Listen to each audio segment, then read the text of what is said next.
I was about to say, how are you gonna tell me I'm live and then just not be there? Uh, Alright.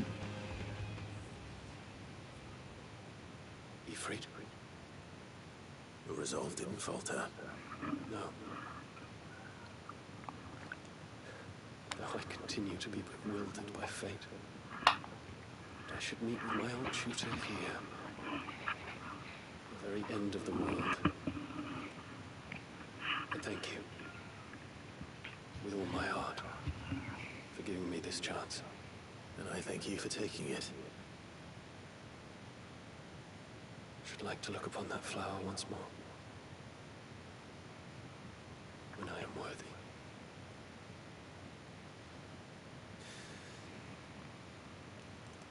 I stand ready to leave for Origin at your word. May Grieger go with us. And see us safely home.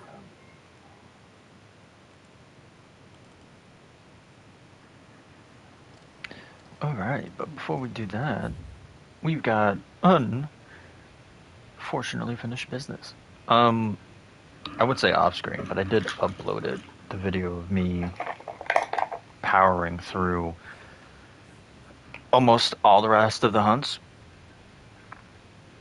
That just means there's one left. And it should be, no, is it right there? No. Wait, what?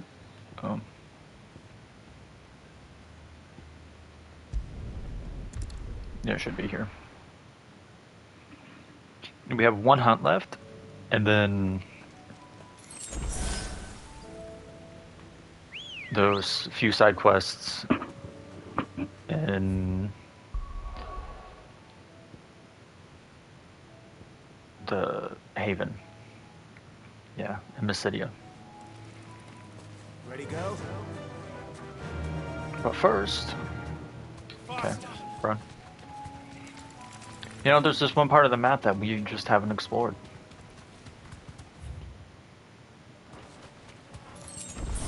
Quite literally. Yeah. Just this little itty spot over here. You know what I'm saying?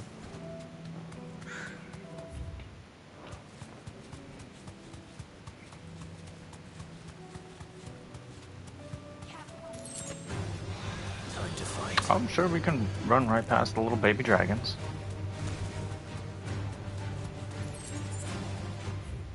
Two gil. Still insane.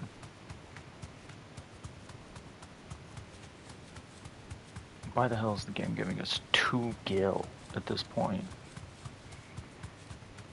It's beyond me.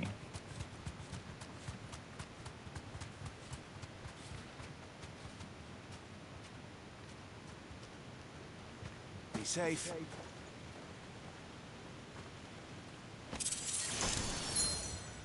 Ring of Marksman.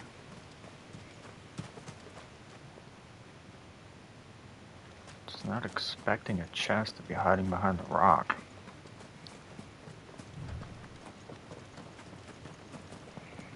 Oh. Yo, we got dark real fast.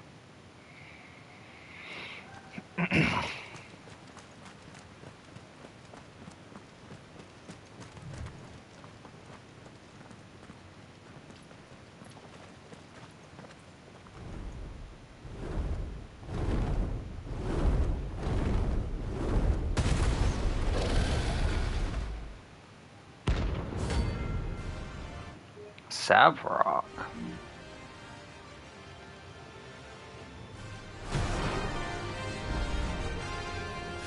What's up, Savrock? How you doing? To be trifled with. No? Oh, dear fucking hell.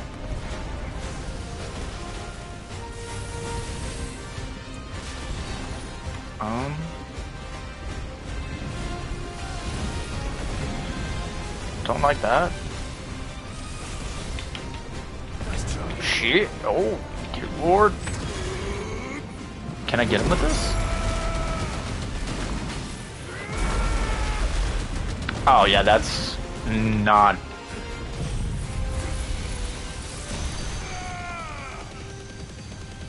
Come on, baby.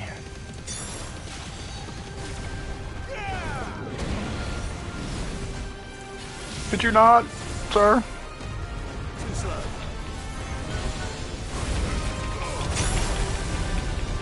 Holy shit! How much fucking damage did that do?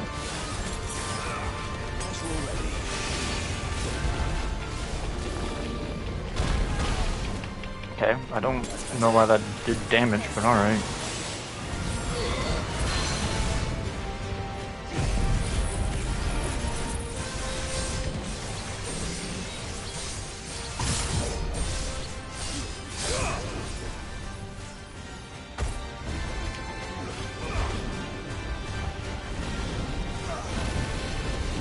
Nope, nope, nope. Please, please don't.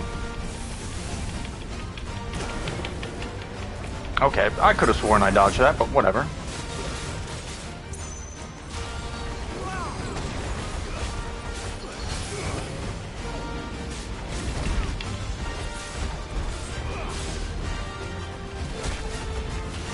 Bullshit.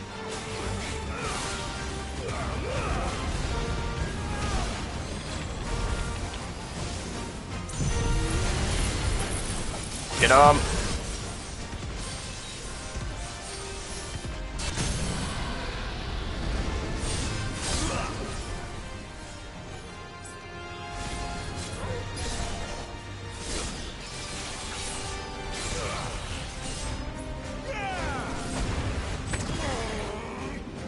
Right on the head, dude.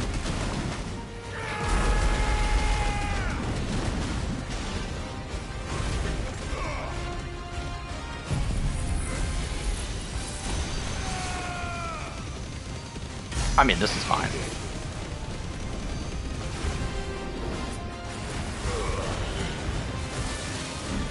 What do we got crossbow back? Oh, he's just in the air.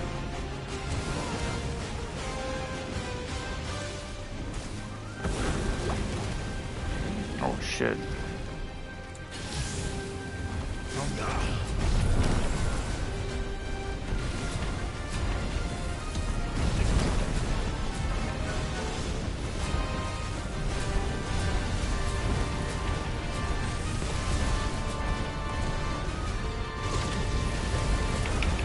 Oh, oh, oh, oh shit.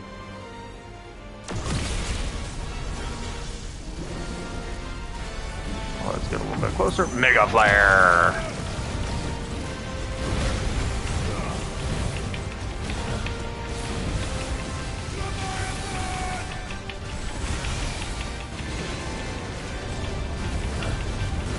Damn, bro.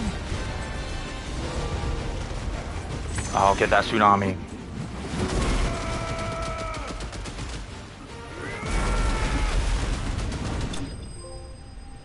Hunter hunted.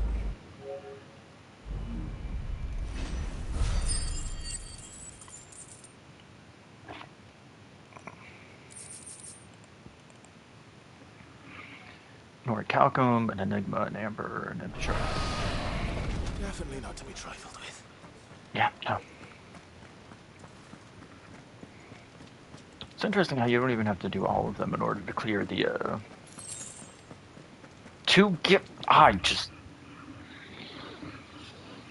Why would you put 2 gil right next to the final hunt?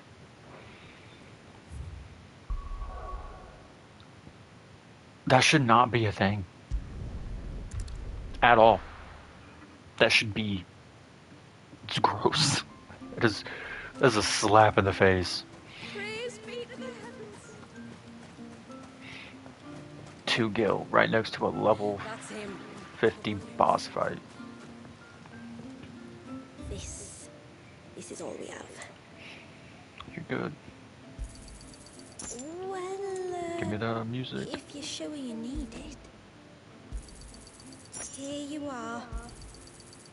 Well, if you're sure you need it. Stop sounding so disappointed that I'm buying from you. Friend, I have news. I think I might have found a way to break Talor's curse. Go on. Well, After listening to the village elders and scouring every likely-looking tome in the library, I learned that not all Tombries are the same little green menaces we know and loathe. Apparently, a chosen few live to incredible ages and grow to many times the size of their counterparts. Don't say that. Folk tales hold that it's the very eldest of these, the Tombury kings, who weave the curses, and that their magics bind their victims to them, that they might continue to feed on their pain. So if we slay the one that cast the curse, the feeding will cease. But that was my thinking, yes. Though I doubt it'll be easy. These kings are not just bigger, they're stronger too. And if the tales are true, their followers will defend them to the death. It is a perilous proposition, in short. But it may also be Tlor's only hope. What say you? I'm not excited, but I'll do it. I'll do it. Even if killing this king doesn't break the curse, the city will be a safer place for its removal. Thank you. So then, where will I find it? That, alas, I do not know. It must have woven the curse at the altar in Father's Fell, but as to where it is now... Fanet, you were the one asking about Tonburies, right? Because there's a whole bloody army of them out on the cloak. What? Why would they stray so far? Why now? There's only one way to find out. I'll head up the mountain and see what's going on. Right. Thank you. And please, be careful.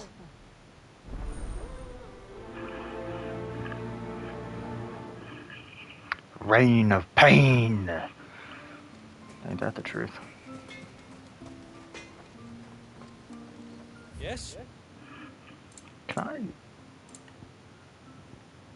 No, because I need aquamarine. A good tide to you. Dude, if I could get aquamarine, that'd be great. For the tsunami. So as much as I like Giga Flare, tsunami is the vastly superior move. Hey, mister, over here. So, Please, child, mister, you've got to help us. The village is in danger, and if someone doesn't do something... you should have seen it. Stop. Take a deep breath and tell me everything. Starting with your name. Sorry, my name's Eirik. When you went up to the Erev with Miss Shula, well, I followed you. You could have been killed. Lady Shula told us you lot were great warriors, so I thought I'd be alright if I stayed close, like. But then, I lost track of you in the woods, and that's when I saw it. Saw what? A great, big, dripping, twirling monster. Spitting out great spouts of water it was, that were tearing up the ground and cutting down trees. Spouts of water. I don't recall seeing anything like that in the forest. Well, I did, and I don't ever want to see it again. You'll get rid of it, won't you? All right. If this creature is as terrible as you claim, it could well pose a threat to the village. I'll see what I can do. Thanks, mister. It was over by the Swift one that I saw it. Maybe it's still there. Then that's where I'll start my search. But this time, you're going to stay here. Understood? I wouldn't go through those gates for 1,000 gil. Not with that thing out there. Good luck, though. I'll hit you, child.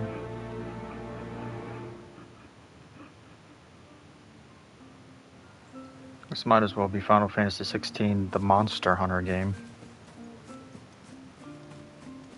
Because it seems to be that's what most quests are. Go there, kill monster, come back.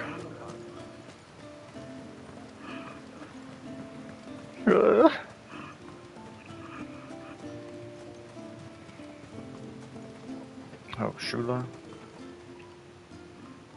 My lord, might I have a moment of your time? I would beg of you a service.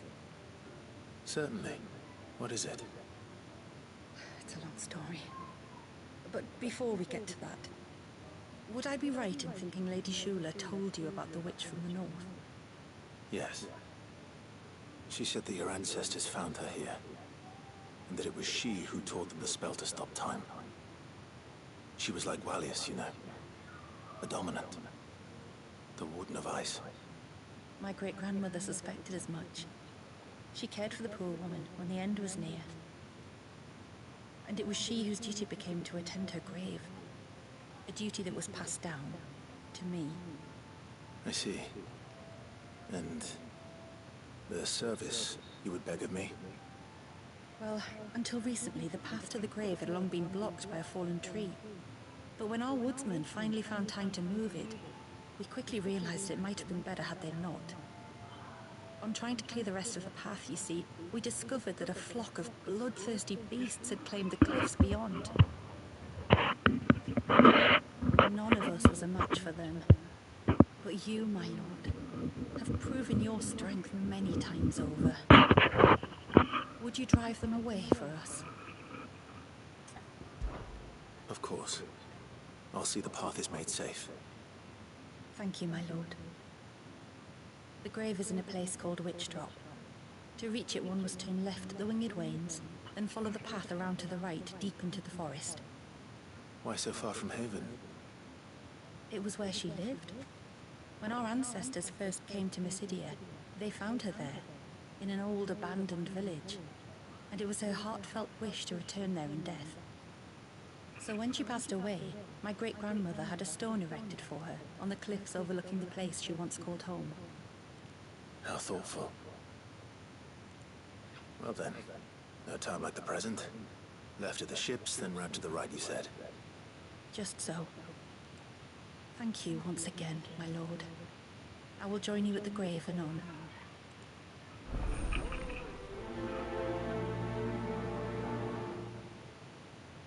That sounds like a good story quest. Probably as brief as the rest, but a little more in-tuned than Eric.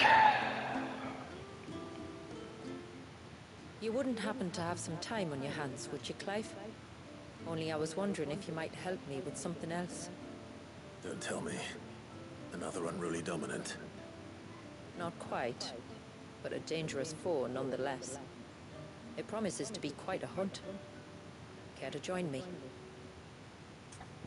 To the point. All right. Tell me about our quarry. A fiendish, cold-blooded beast known as a Givra. Normally, we leave such animals well alone, and for good reason.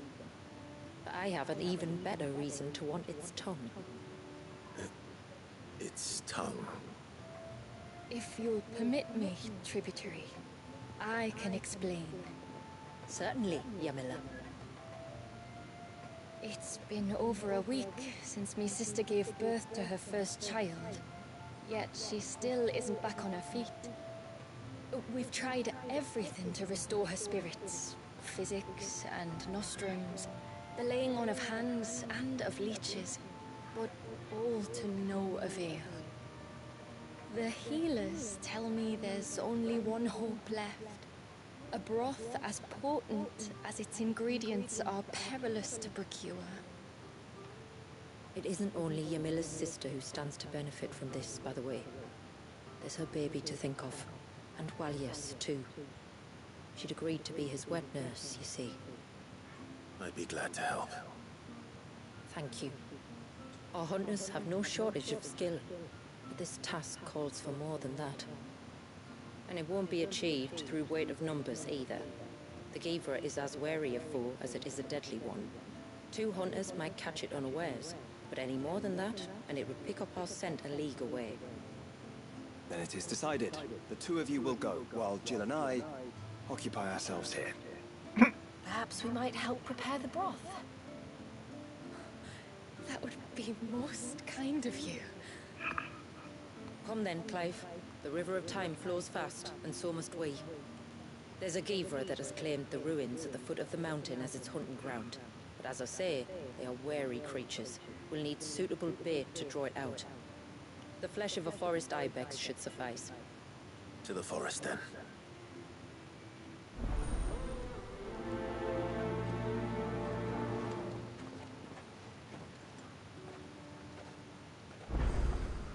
There's nothing that Gavra loves more than a fat haunch of ibex. There speaks the voice of experience. I guess we're doing that one first. Okay, so it's Rain of Pain.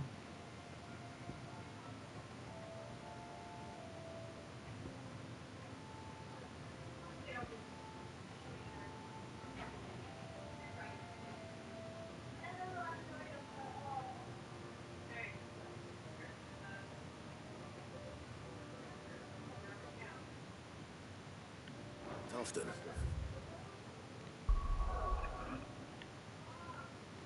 Huh?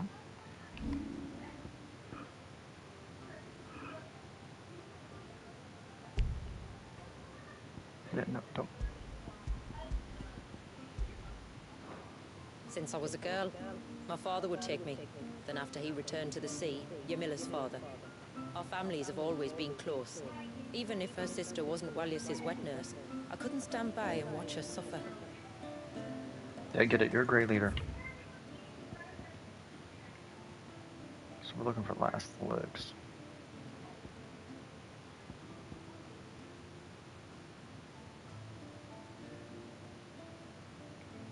So it's the second left one as we leave town. Gotcha. Look, I just don't want to do Beyond the Grave. It's good to have them back.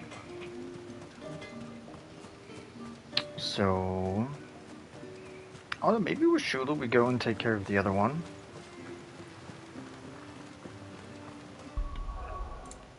The one the little boy wanted.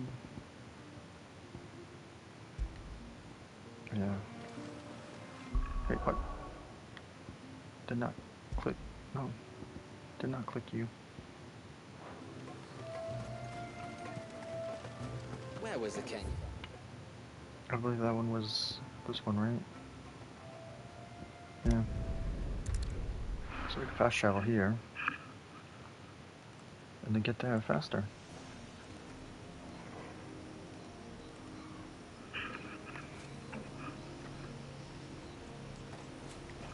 Oi. Is that the hunter? Oh, what's up, boy?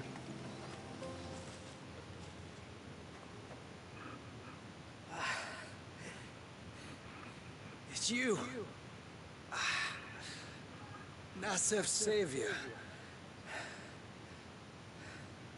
Are you all right? What happened? I was tracking an ibex when a great spout of water struck me square in the back. Oof. Sent me flying all the way across the clearing. Happens. Did you see what made it? No. All I heard was a noise. An ear-splitting din.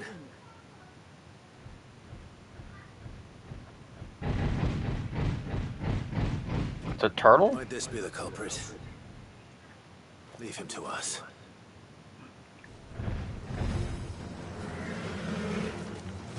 You've caused enough Alright. trouble. Don't do that. Hell yeah, you get in there, Shula.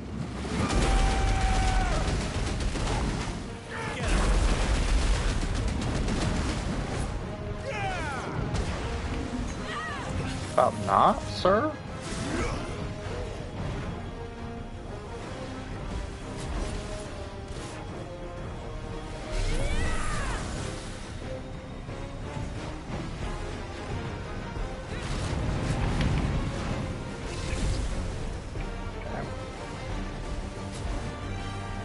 How was that not counting?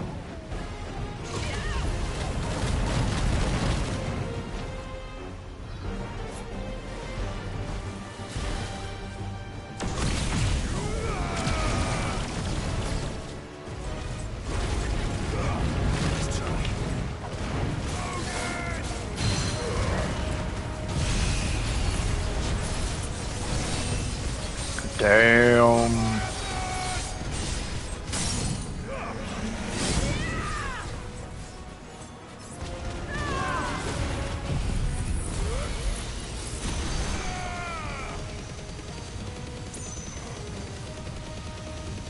I mean, this turtle's trying his best.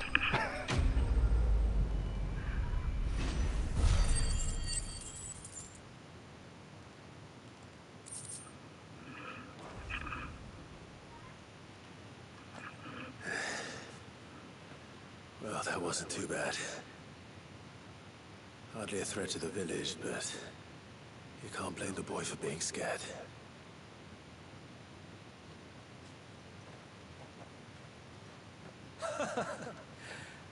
You made that look a lot easier than it was. Do you think that was the beast which attacked you? That thing? Not a chance. Would have heard it coming a league away.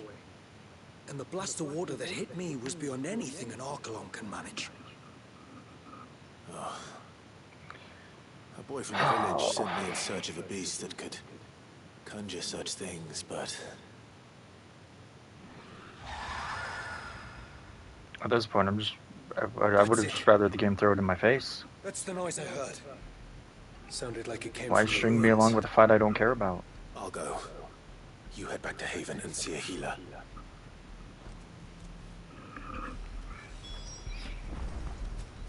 Like, damn, I'd rather just get this side quest done and over with.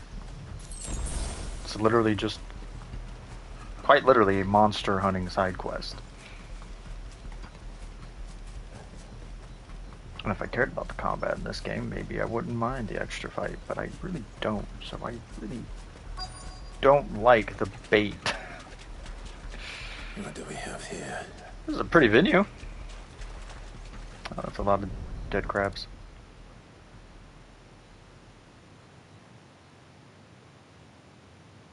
Found her. And an Ashelon. Something's been busy. Whatever this creature is, it's out for blood.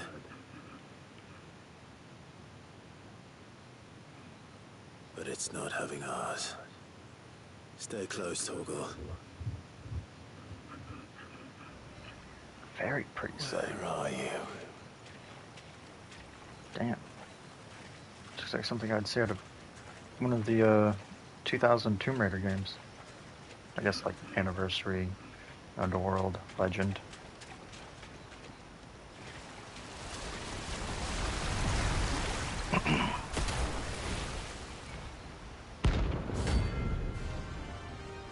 There's...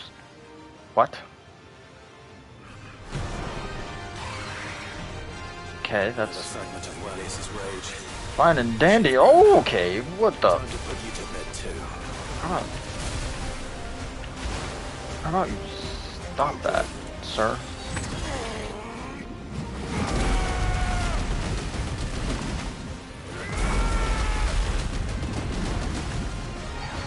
You know, I'm genuinely surprised that... okay. Yeah, I didn't press R1 fast enough on that one.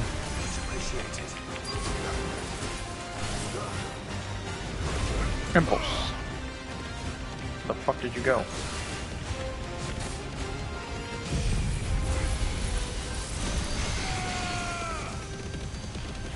You know, as long as it doesn't just magically jump out of the way from it, we're good. Who was it that did that? There was... oh, yeah, it was Shiva's companion.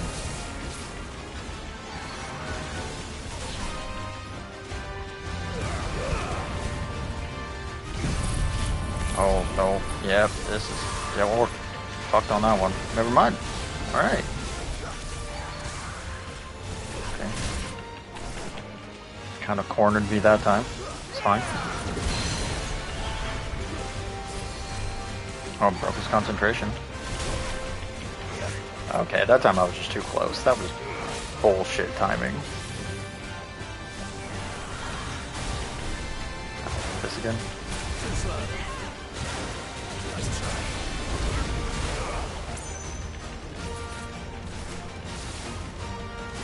Can I get Wings of Light going? Oh, that didn't count. Dumb. Oh. How does that not count? That should count as a dodge.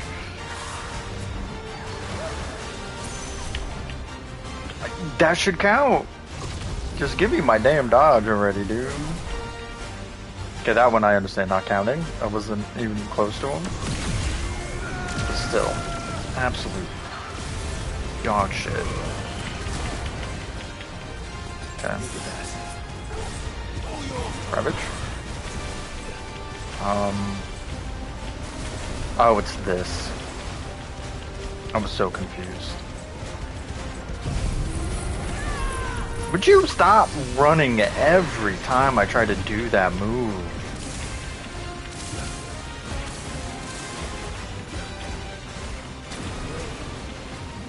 No. No.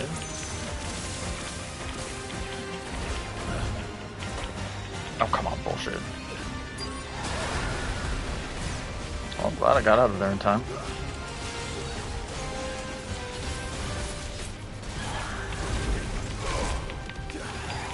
Dumb.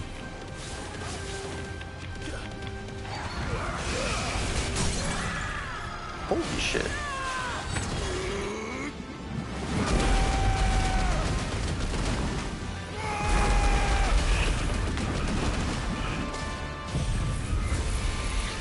Maybe we'll finally get to hit her in one move. Dancing Steel.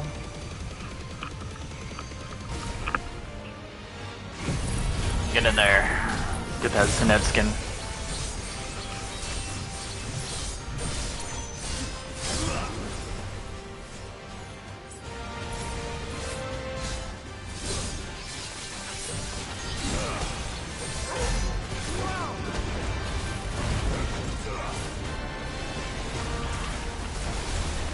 Oh, bringing out the waves.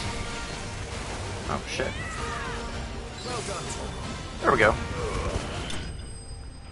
I thought that flame would do it.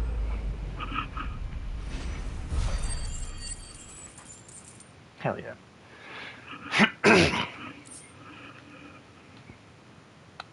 Oh. Not what I'm looking for. Fingers crossed that's the last of them. Either way, I should let Eirik know the danger is past. For now, at least.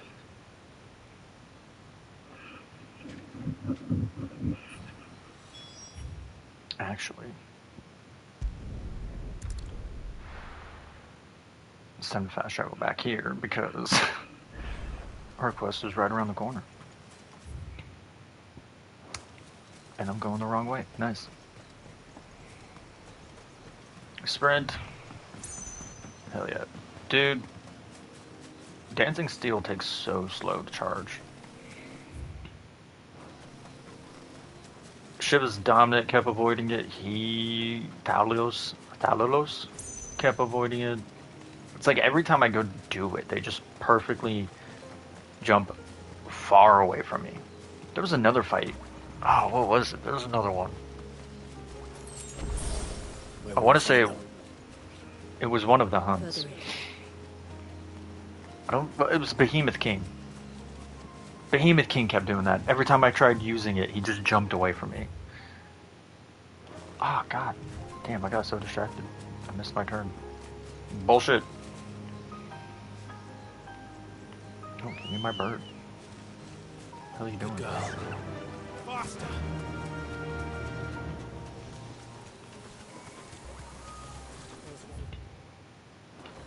Yeah, it's the next turn. Yeah, Behemoth King's the one that kept doing it. I think the Chimera did too, but just not as frequently. The one in the Velcroy. But that Behemoth King was pissing me off with the amount of times he would just expertly dodge. You deserve a rest. I'm trying to get off here. Damn. Yeah, I don't think that's all this quest is going to be, because that was way too simple. She could have done that herself.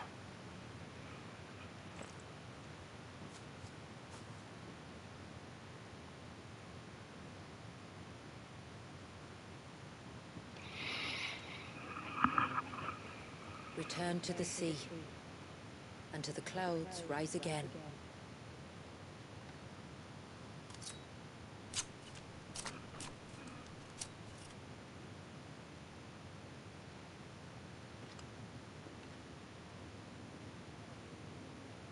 We have our bait then. Oh, What next? spade. Next, we pay a visit to the Dark Gate to pick some local weed. It'll help disguise our scent.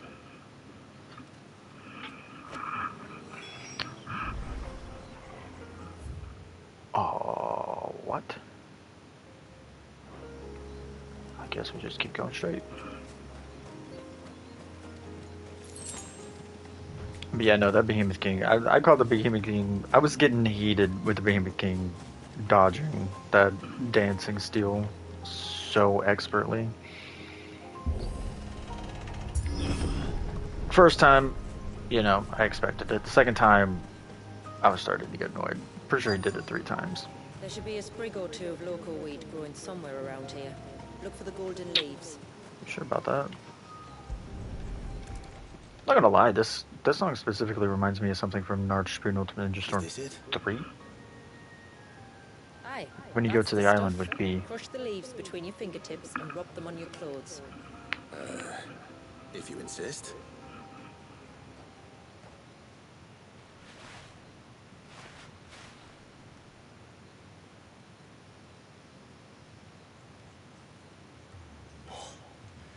You could have warned me about the smell. Like corruption, isn't it? We'll have an honor guard of flies before long. But it'll stop the Givra from noticing us. Its nose will tell it we're nothing but a feast for worms. Oh, I feel so much better. We can wash it off afterwards. If there's one good thing about the Givra choosing the ruins for its hunting ground, it's that there's plenty of fresh water nearby. Oh, thank God for that one, I guess. What?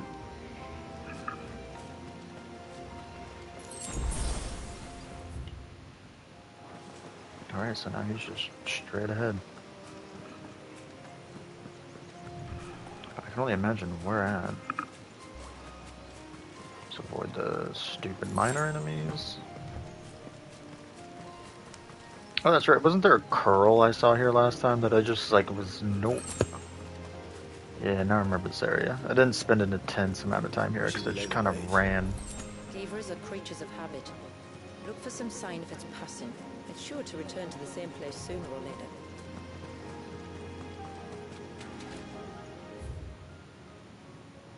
Okay, yeah, there's nothing over there. I mean, there could be a chest. I don't think I went that way. I went right last time.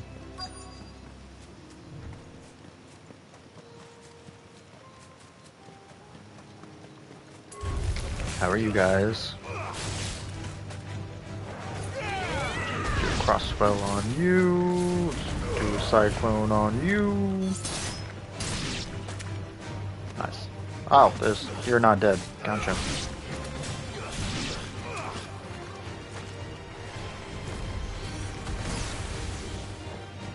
Shula.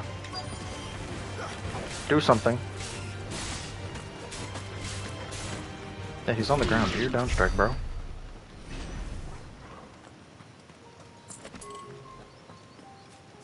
do you mean?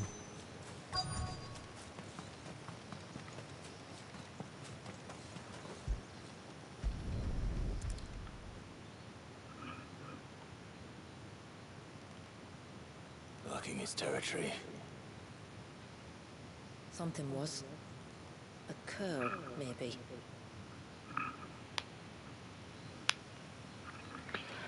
Alright, wrong spot. Let's get like those more. Don't make me fight the Carl.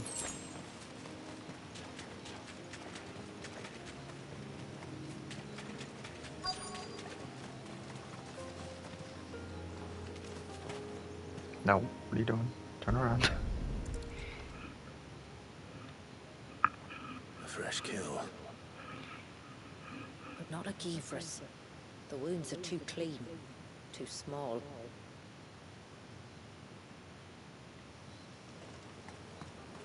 Fair enough. I think this is the route I took last time.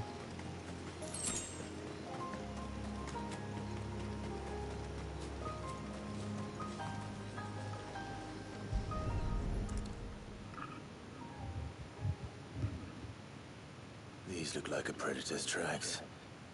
You can clearly make out the claws. And not just any claws. These belong to a Gavra. There's no mistaking them. Well, I We wouldn't laid know. the bait here.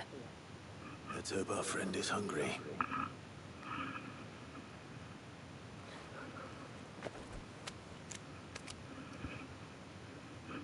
I don't even know what a Givray is. Is it just a giant one? Still no sign. Patience, Clive. Hunting's not something you can rush. Have you stalked these beasts before? Once. Gavras are fast, so the job called for a bearer. But even with my knack, it was a close-run thing. Not many leaders would take such risks for their people.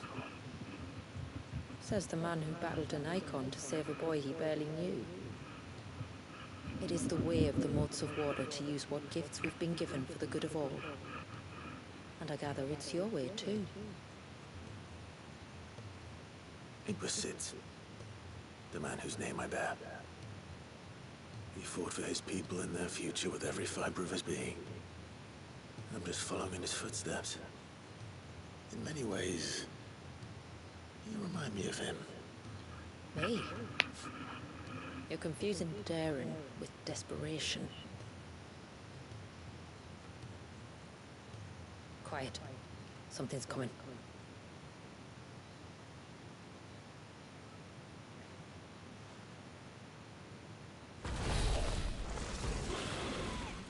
Oh. Our guest has finally arrived. Shall we greet him? It'd be rude It's a not wyvern. to.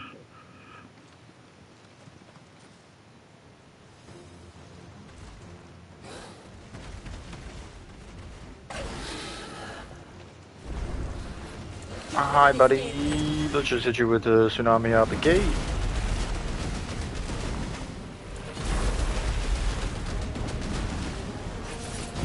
We'll see what the double big do. It's gonna do good damage. I will say, Giga Flare does better stagger damage than Tsunami. Okay, that's rude.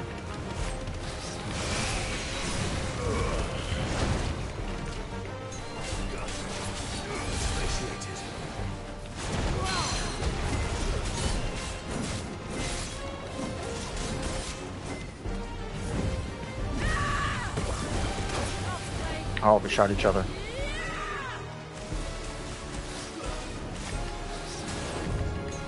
Okay.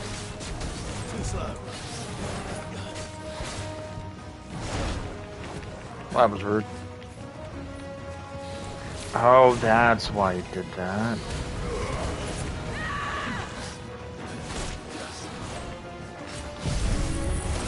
Oh, I was about to say, he's gonna get me before. Get him! Bullshit.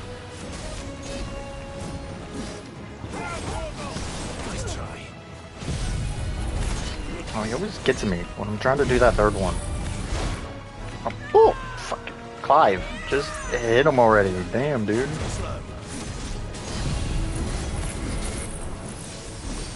Wow, yeah, he would back up far enough to where I can't fucking hit him.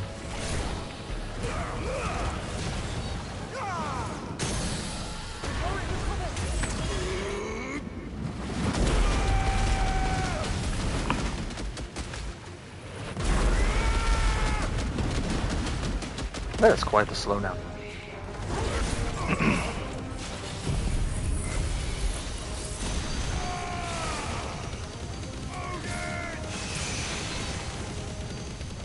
Well, Crossbow's back.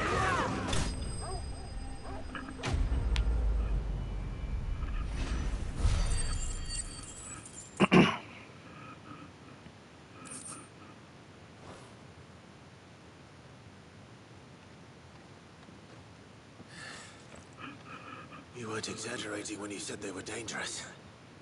They're forces of nature, all right. And with this one's passing, the river of life has calmed.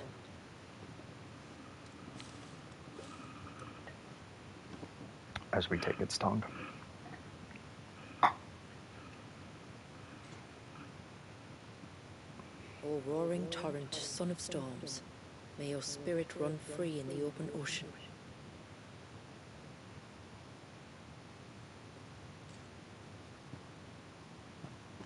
This flesh I claim, that your gifts might rain down upon us this day, and our river flow in spate once more.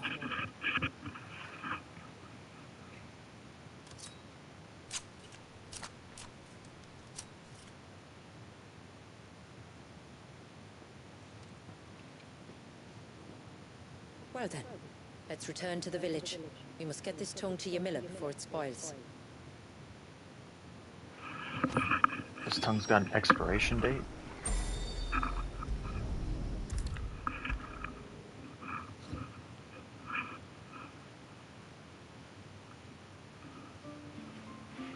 Reminds me of the fucking Big Round quest. Tributary, my lord. Did all proceed as planned? It did. Here. One Geaver tongue, as promised.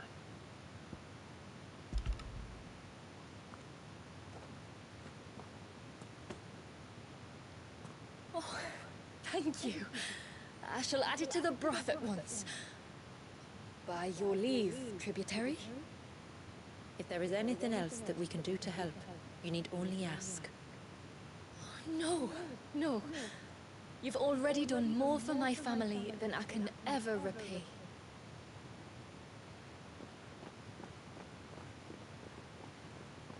Just as you have, Clive, for my family. I only regret that I have nothing to offer you in return but my gratitude. It's more than enough.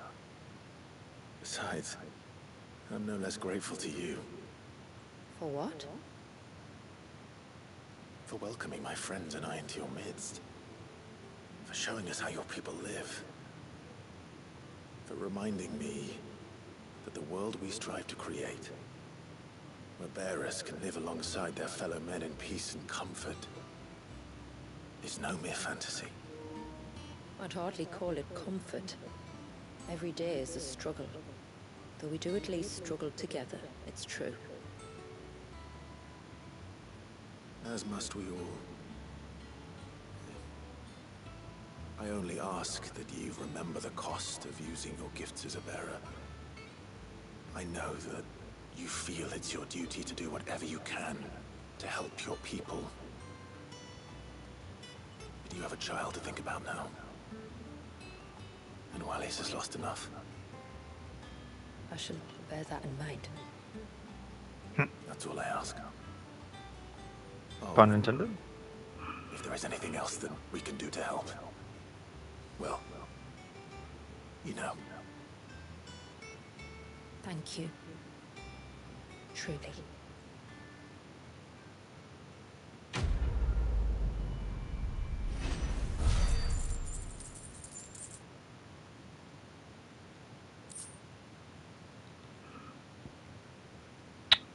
Convenient. I would get the accessory for the Arm of Darkness. What's that do? Increases an Eskun's area of effect while allowing for execution of the ability at any time regard. Ooh. That's not bad. Anytime regardless. It's nice. Holy shit, there's a new side quest? What the fuck? Well, let's report to the boy.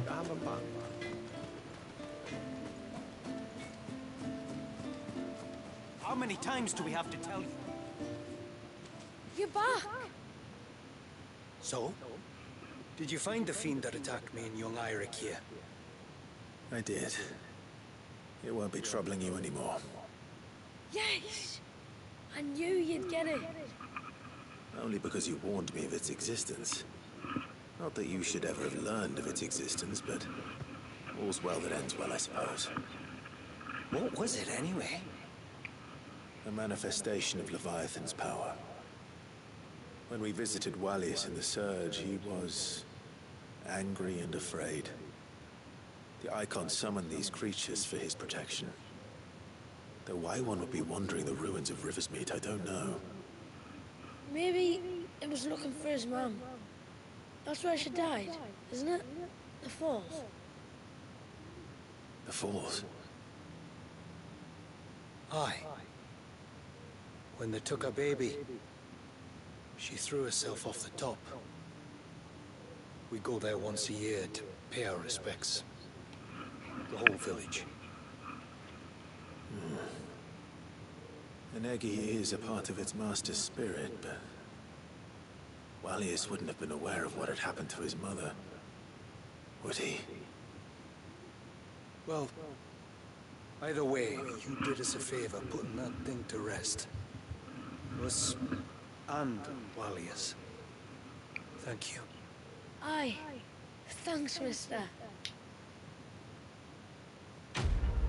This game really likes to make things dark.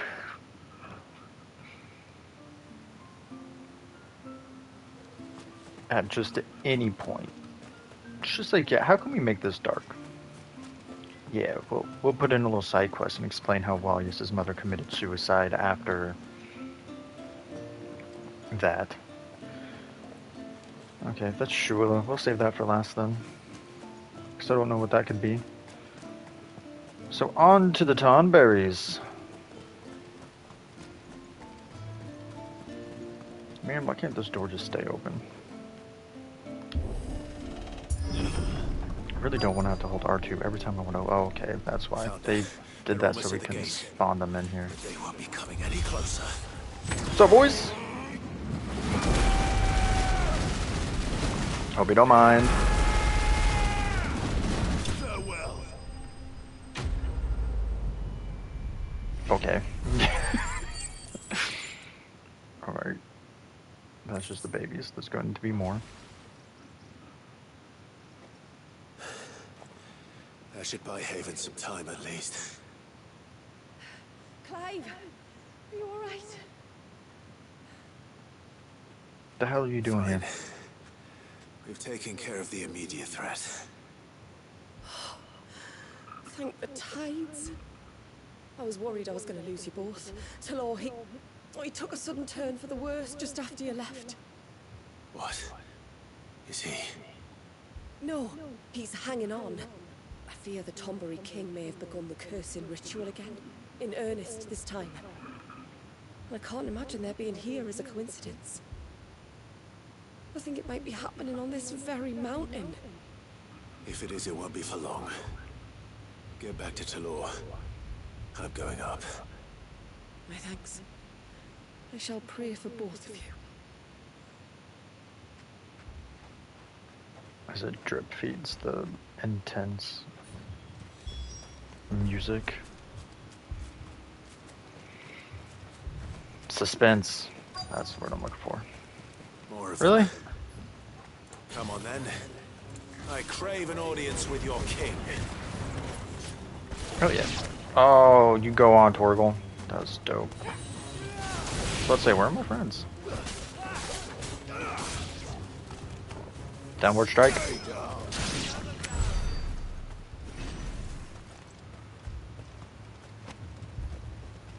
I wish you would sprint sooner. Oh, come on.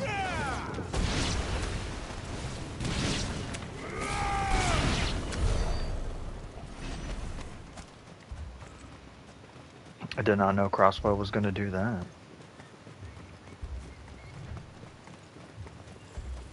But it did. Another group. They don't look very regal. Well, that's rude.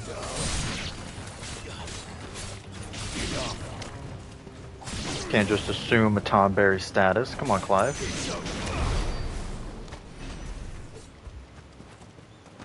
I thought this was going to be where it was, but I guess not.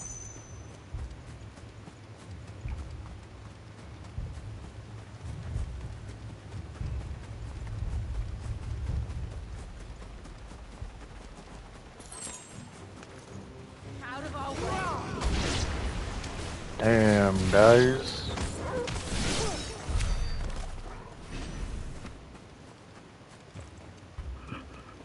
What the hell is this stupid Tomberry?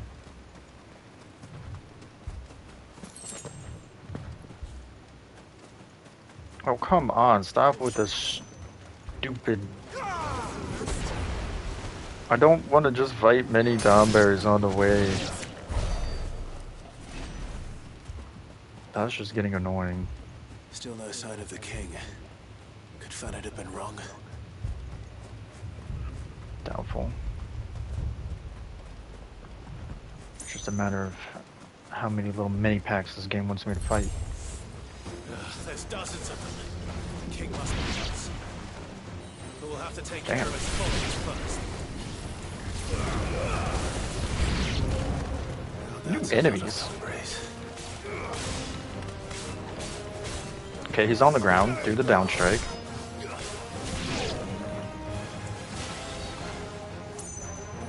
Oh. Hell yeah. You all.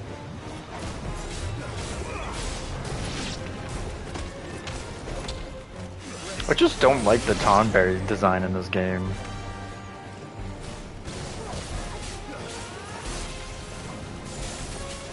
He's on the ground, do it.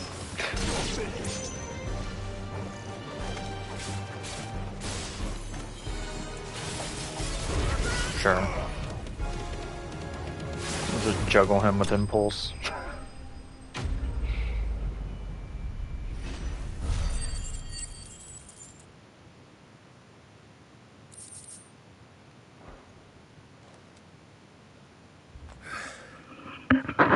Looks like that's the last of them.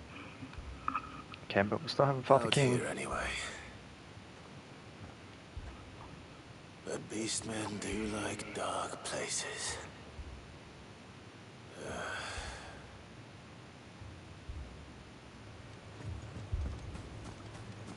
Ay, ay, ay. Let's get Crosswell up. Crosswell is good crowd control too. Crosswell and that flare on Bahamut's. Well, I'll be damned. Is that him? Yeah. Second ritual spot. Ooh, can we take his crown?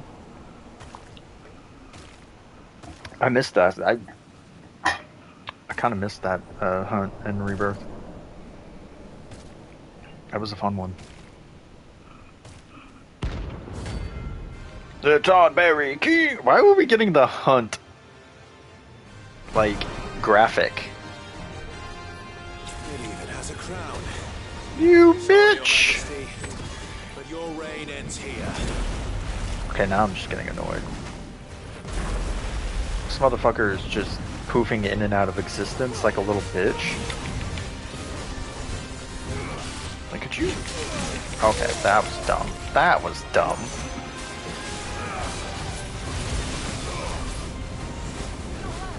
Could you stop teleporting in and out?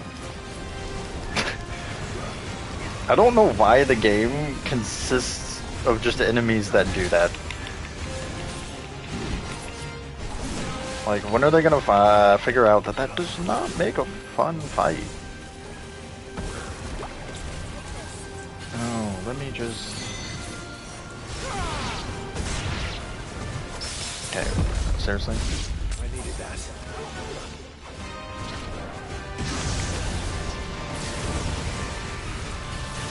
Okay, well that was dumb.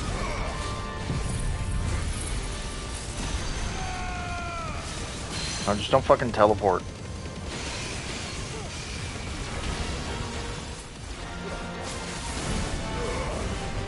What did I just say? Don't teleport. Oh my goodness. Oh, he's gonna get me before I get it.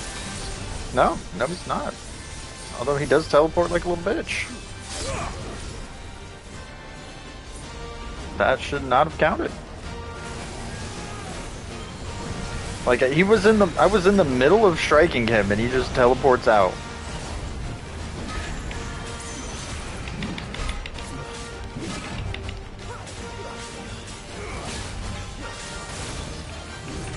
Not odd.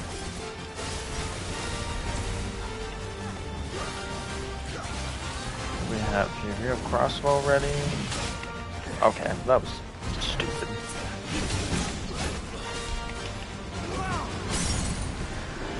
Oh shit.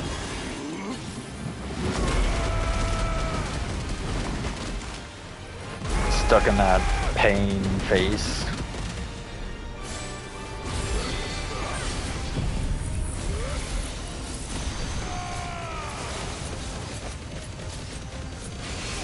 Okay, then we're gonna try and get Dancing Steel off.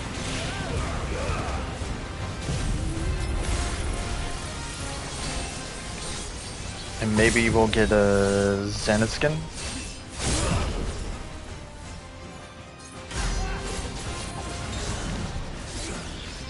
No! What the fuck? He should not be able to just teleport in the middle of the damn move.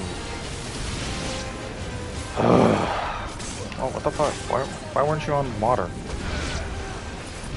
I wanted Crosswell, not whatever the hell you were doing.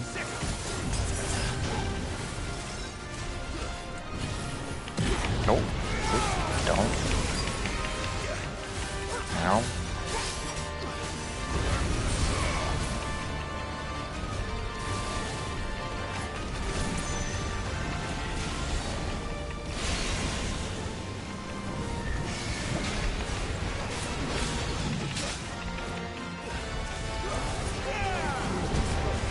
I fucking hate you.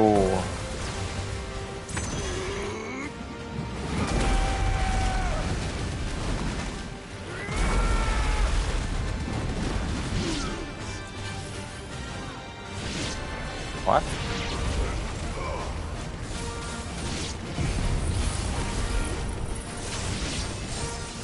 Oh, I love how he just ran into it.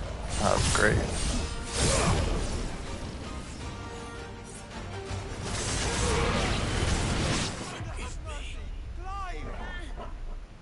How did I die? I was in the middle of a move. My health wasn't even that low when I went into that. Telling me just hit me with a straight up one fucking shot move or something?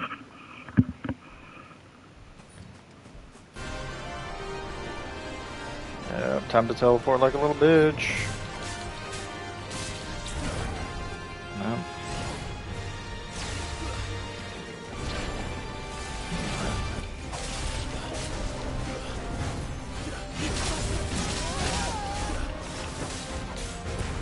Cyclone.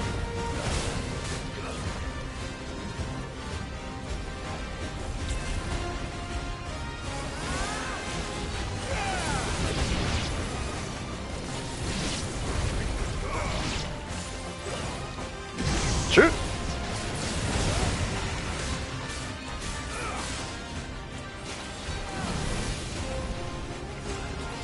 I was trying to see what moves I had, but nothing was really gonna help me out there.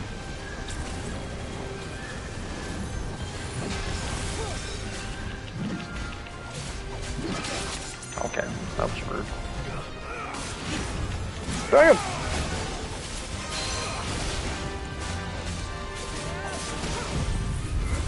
I did not want Giga Flare. I thought I was... Alright. Whatever, it's fine.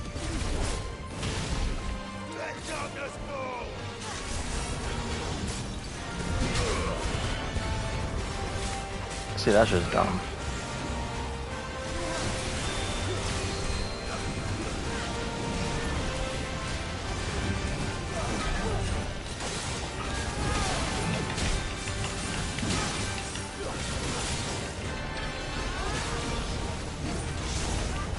How the hell did that fucking curve? That was not even where he was facing.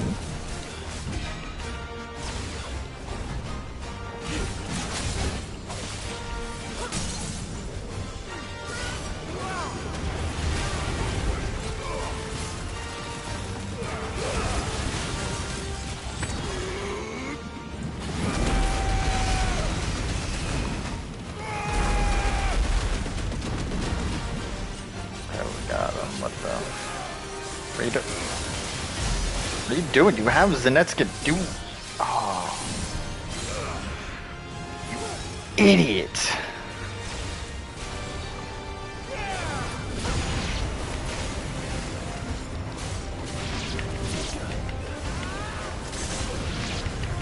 Did you just...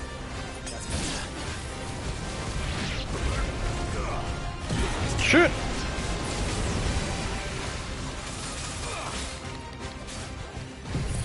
Alright, then I'm gonna get... I thought it was on Dancing Steel again. Damn. You little bitch! You should not be able to teleport in the middle of my move!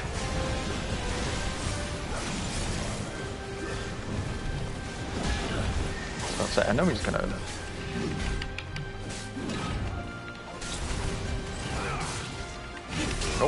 Oh, come on.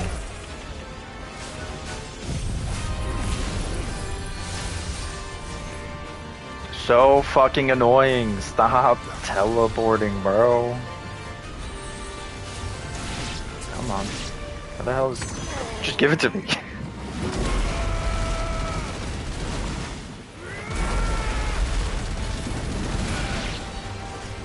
How the hell did that not kill? Oh, because you're just spawning in, huh?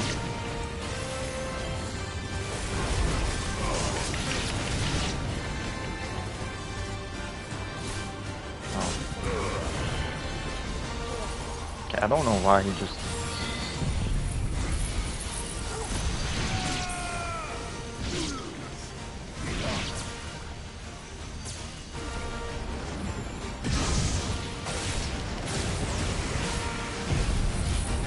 Get him? Maybe? Holy shit, we actually got a Dancing Steel off?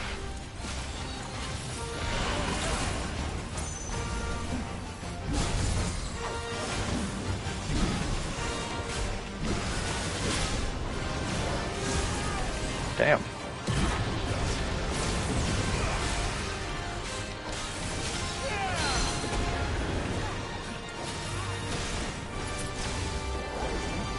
Temples.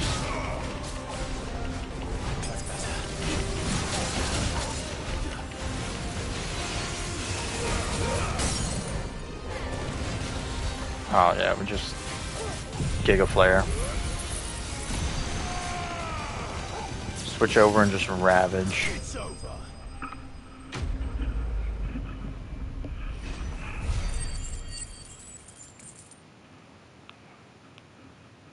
That one spot, they just would not stop spawning in. It's done. Which means the curse should be broken. Let's see how Talor's doing. I wish you couldn't just teleport in the middle of your move. Like, if you've got him with a Giga Flare, he should just not be able to move. Clive! Is it done then? It is. I was going to ask if there had been any change in Talor's condition, but judging by that smile on your face, I think I already know the answer. You do? Talor! He's back!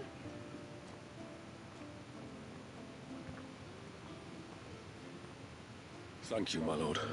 I can never repay you for everything you've done for me. I owe you my life. I'm just glad the curse is lifted. There is one thing I'd like to know, though. If you don't mind my asking. What made you seek the Tombury's help in the first place? Oh, that. Well, you deserve to know. It was years ago now, back in my trading days. The Sons of Griga arrested me in Oriflamme, chained me up in a lightless cell with a great sword hung over my head, ready to fall if I didn't confess. But they never said to what. I didn't, of course. So eventually they just let me go. And I never told a soul. Tried to forget it ever happened. But then you came along and the sight of your sword brought it all flooding back. I couldn't sleep, couldn't eat, couldn't hardly breathe, and I thought that if I gave my old chain to the Tomburys, maybe they could take all that pain away. All that anger. But it only made it worse. Oriflamme has fallen. And the men who tortured you likely fell with it. If only I'd known, I might have spared everyone a lot of trouble. I'd convinced myself that you were like them, that all outsiders were the same, but you're not. Far from it. Thank you, son. Thank you.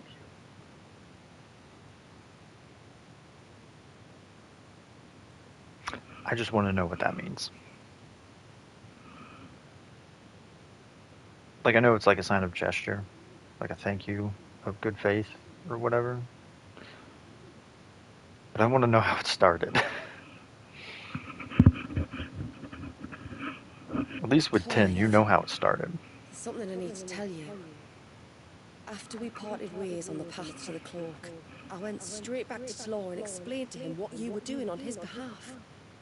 And just like that, his pain began to fade. What do you mean? Just like that? The Tonbury King would have still been alive. I had to contend with dozens of his minions before I found him. I did. Then, perhaps one of them warned him of your coming and he broke off his ritual. Or, perhaps, knowing that an outsider was fighting for him was what lifted the weight from Tlor's heart. I know, from experience, that many illnesses are not wholly physical, but of the spirit, at least in part. Was there ever really a curse then? Or was Tlor simply suffering from the pain of his memories? And the guilt of what he'd done? For all the difference it makes. I suppose we'll never know. Maybe not. But this much I do know. It was your strength and your selflessness that healed his heart in the end. I'll be sure to tell my healer friend when I get home. Taria will laugh at my face.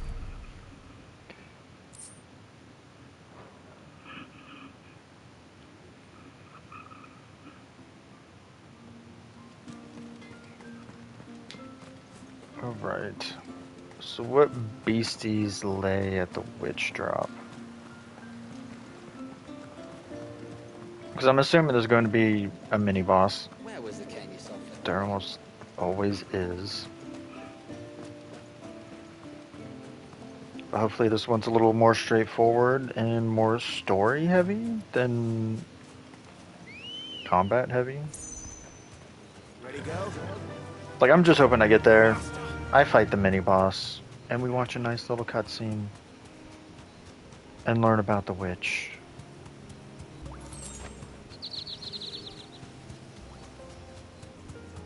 Because I feel like I deserve it.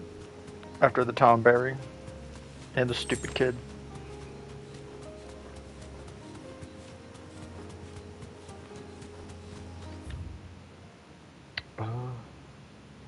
Oh shit.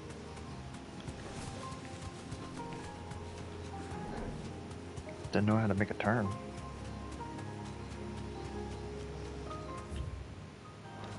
Okay, so the turn's coming up. Take the next right. This is why nobody should let me be in charge of navigation when on a road trip. I believe it's just, yeah, the straight one. Right. Boy.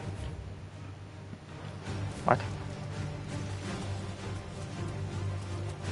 I guess that just stamps it in. This should be the path to Witch Drop. Nobody give me the map. Hungry Total. Dude, if we were back in the days where you actually had to have a fold out map, you put me in charge of the map, you're just asking for the trip to be a headache.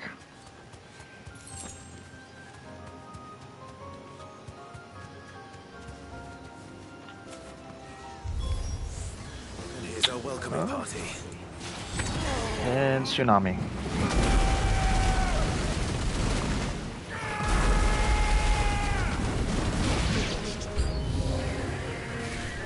Oh, why wouldn't there be a fucking mini-boss? Wait, when was I on Giga Flare?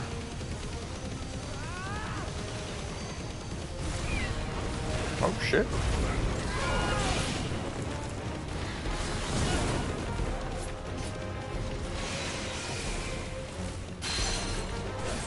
Oh shit.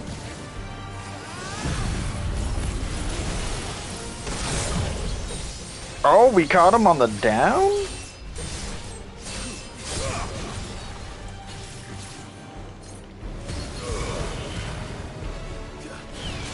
That was unexpected.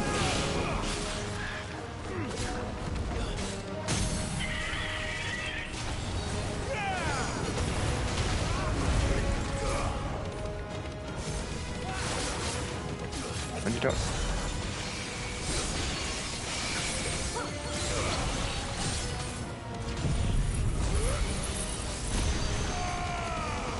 And yeah, now that's a head pounding headache.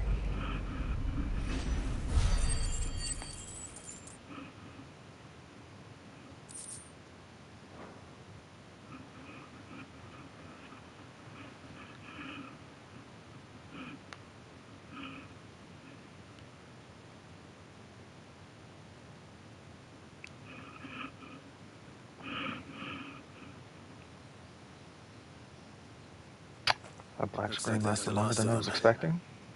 Now, where's the grave?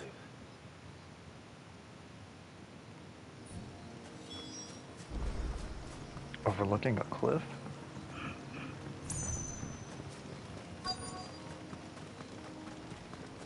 Yeah. Well, a ledge.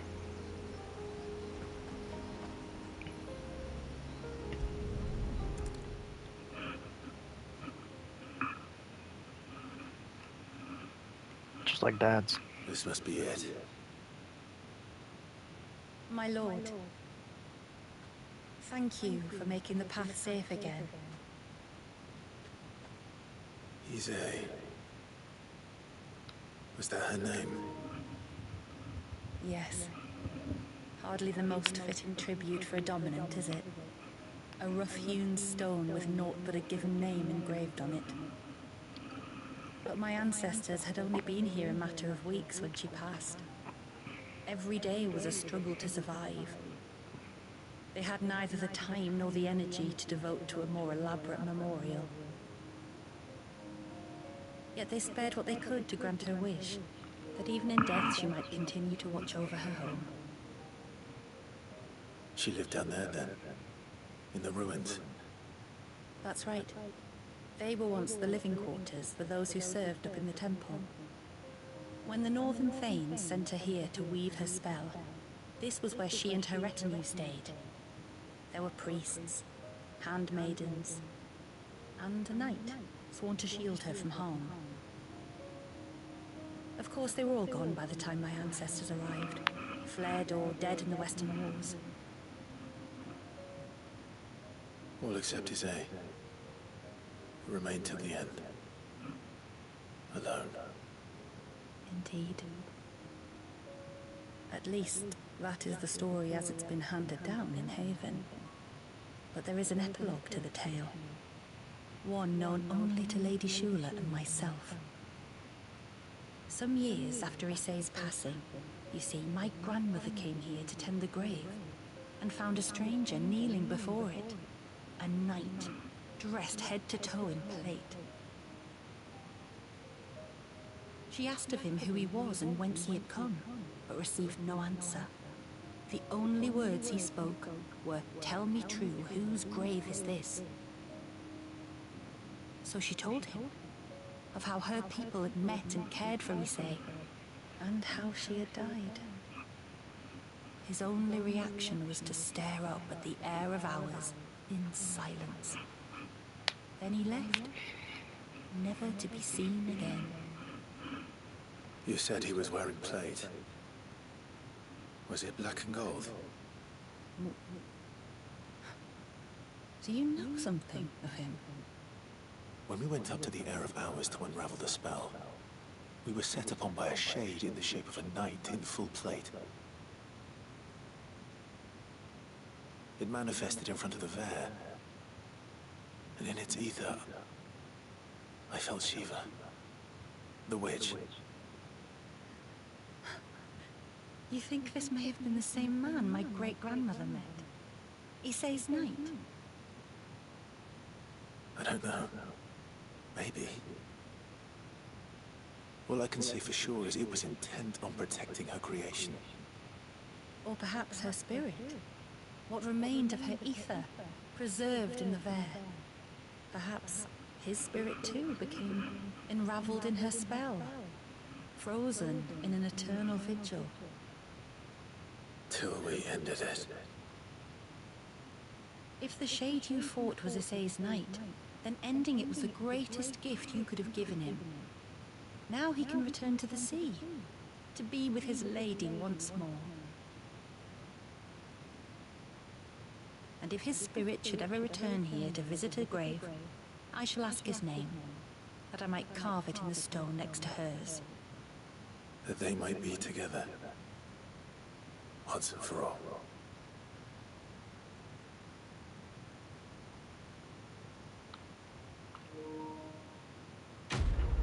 What a shot.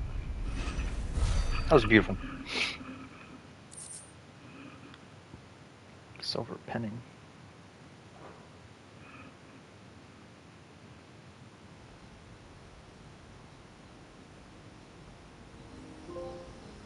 The end can wait. What do you mean complete 10? Thank you, my lord, for reuniting them. I needed that. Interesting. That is quite the ruin. Overlooking a waterfall.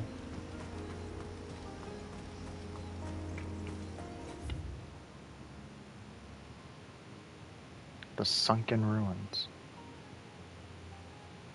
Oh. Wait a minute. Yeah, no, that's where we fought Thalios. Oh. Okay, yeah, no, that makes sense now. It's where we fought Thalios, and that's also where they said Valius's mother ended her life.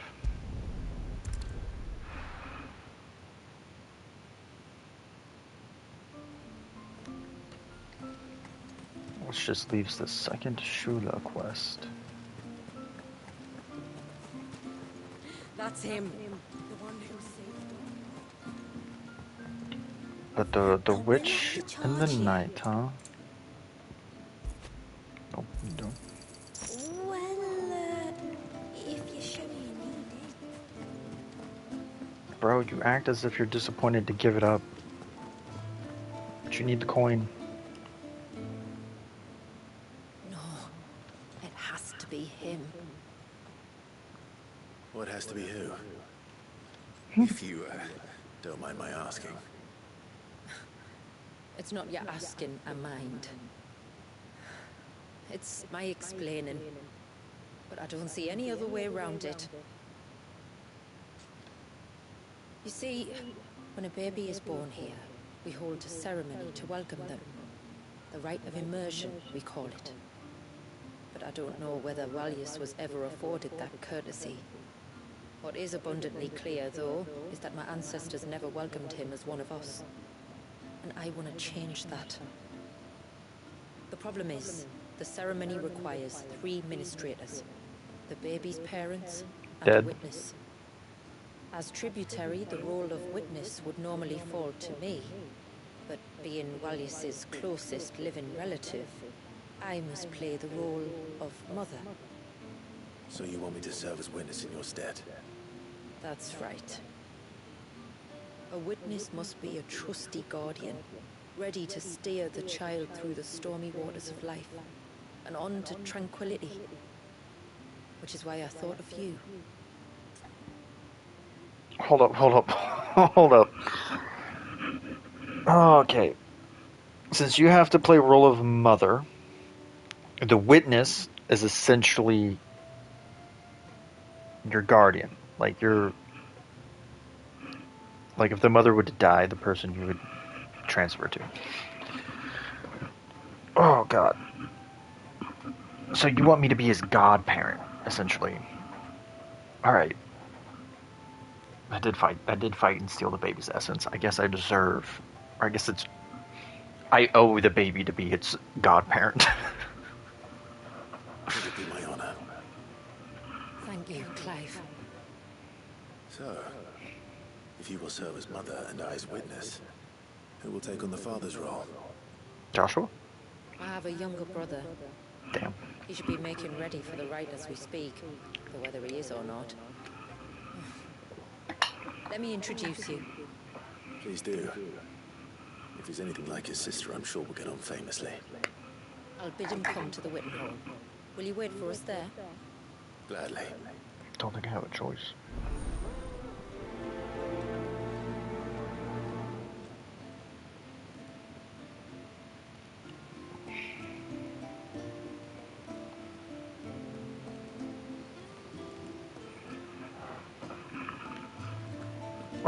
It's good to have him back. But how do we know the lad won't summon another flood? We don't. So we'd better not give him cause to, had we? Want me to throw you in the water? Give you a good dunking? Hmm? Yeah, best not to piss off the baby. Like, even though he doesn't have, like, the full Leviathan in him anymore, he's still got some of it.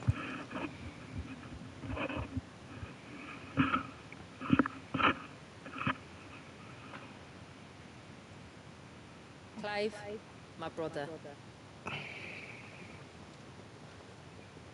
If it isn't my old mate Sid! Oh my fucking god. You?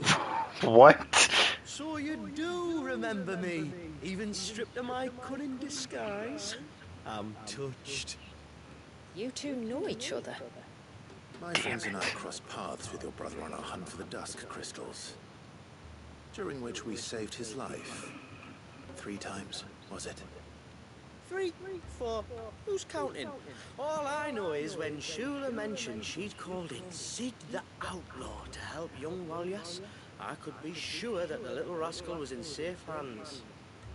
I mean, having seen you in action back at the tower, I know exactly what you're capable of. So the mercenary you met in the Sage Spire, that was Clive. And he saved your life. That's a rather different story from the one you told me. And a far likelier one at that. It would appear my family owe you twice over. Whether they admit it or not. Honestly, family, would it kill you to tell the truth once in a while? What? I said sorry, didn't I? How about we save the, recriminations until after the ceremony, eh? Speaking of which, what does this ceremony involve exactly? It's simple, really. We each say a short prayer and anoint the child's head with holy water. Nothing too onerous, then. Not about the rite itself, no. But it does call for some preparation. One of the witness's responsibilities is to collect the holy water, you see. 3 vials for the 3 ministrators, each taken from a particular place. Don't worry, though. It's not as if you have to go alone. I can show you the way. I'd appreciate that. Famiel, you stay here and ready the Witten Hall. Leave it to me. If there's anything Jill and I can do to assist you. We'd be glad to help. Thank you both. They don't sound like it. Especially if they're stuck with him.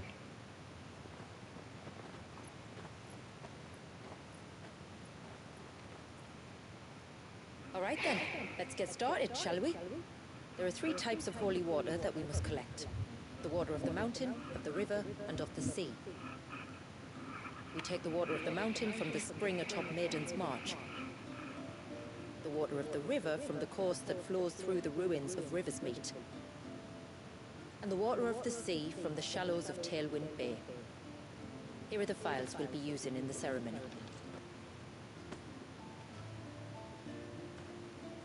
I'm ready to leave whenever you are. Please tell me I don't have to fight a mini-boss at each location.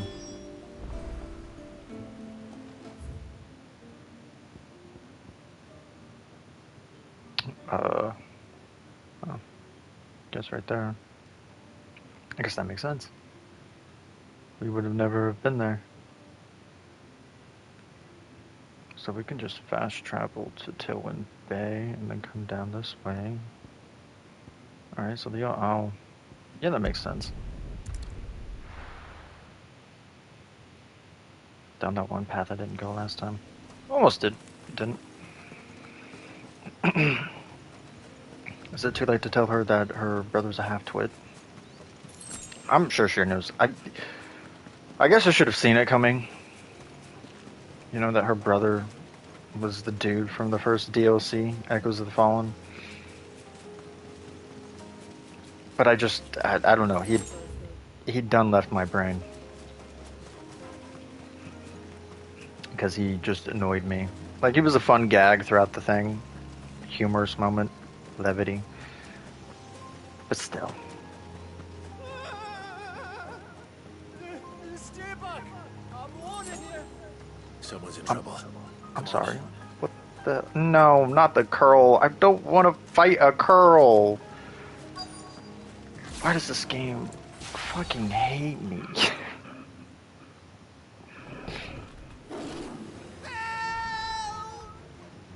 Help! What help? Nobody's coming to... Okay, are those his friends? We're here to help. Keep its attention on us. I'll do more than that. Oh!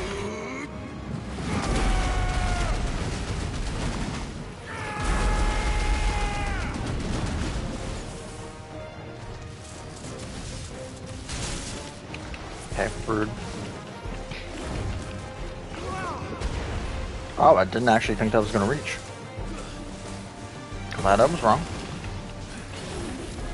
Okay, oh.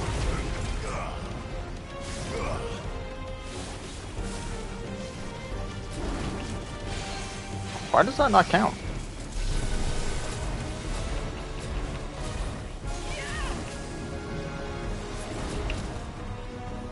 How does that not count? I'm dodging it. Let it count. Give me my mega dodge.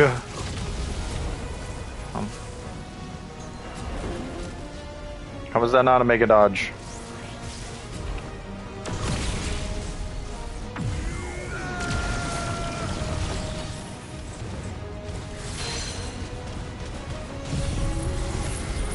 Get him. No! Would you... Fucking fast animals.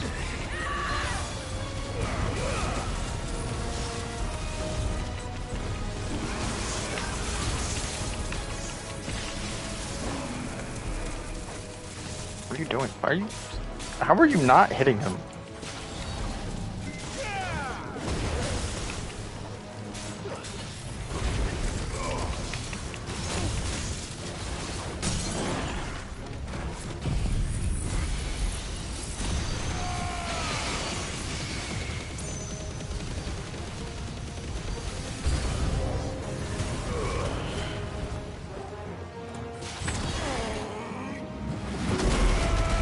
Why are there even new enemies?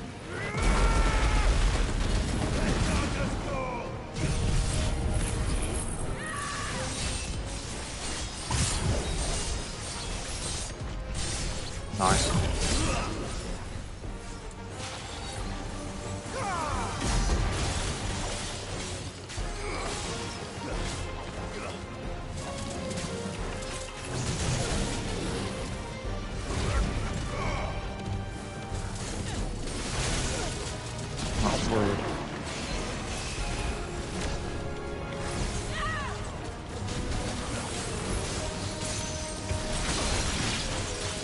Okay, dumb.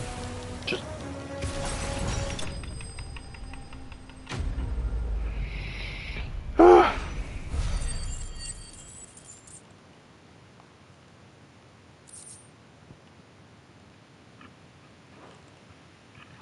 Could have died faster.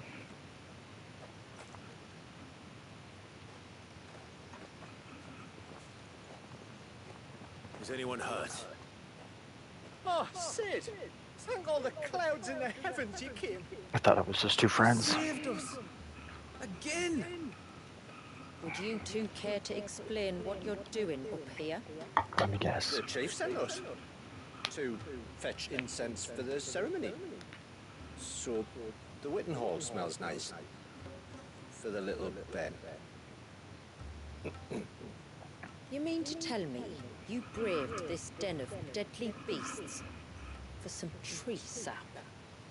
You don't have to do everything he says, you know. Or if you must, at least have the good sense to ask one of our hunters to accompany you. Sorry. It's fine. Just go back to the village before you get yourselves into any more trouble. Right you are. Oh, and thanks and that.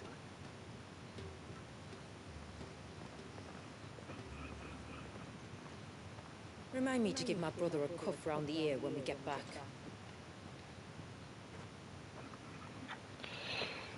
I thought you were already going to do that, though. Let's collect this water, shall we?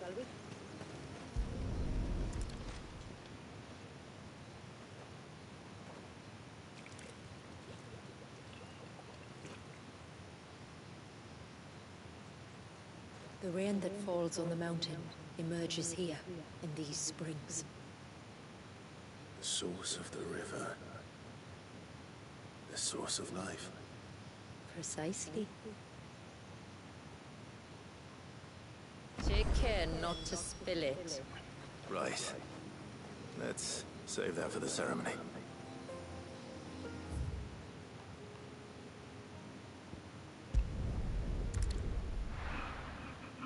Alright. Now, time to go back to the spot where we fought Thalios.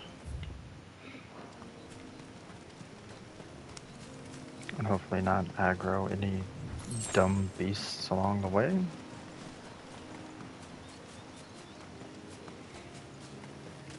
I was wondering if we were going to see his friend since we saw him.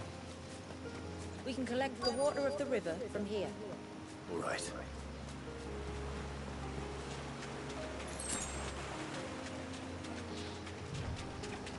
At a specific spot? Okay.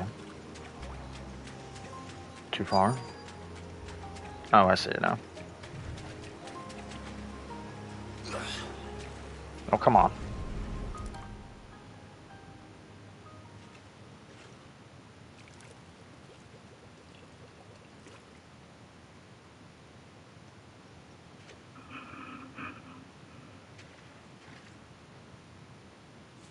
The water of the river represents life.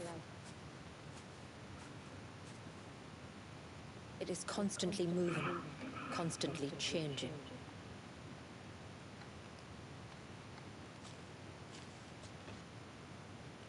And though its course may twist and turn or branch into 1,000 separate streams, it always flows in the same direction, from source to sea, beginning to end.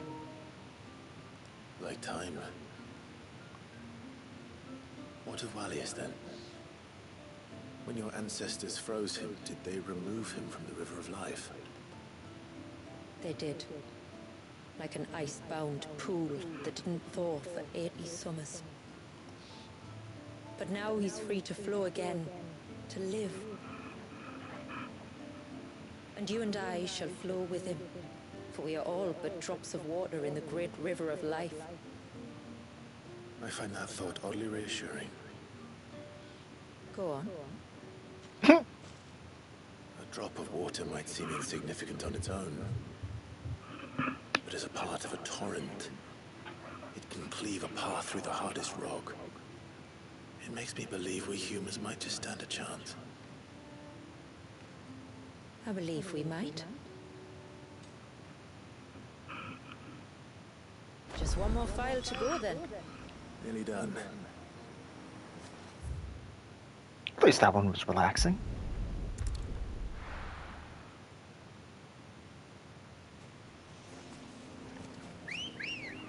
I doubt we'll get 2 of 3 though. Fly, Ambrosia. Away from the giant turtle though.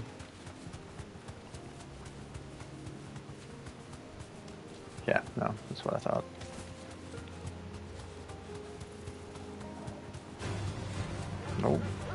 Don't wanna mess with you little doggies. I mean, at least the E-backs aren't aggressive. They only fight when you fight them.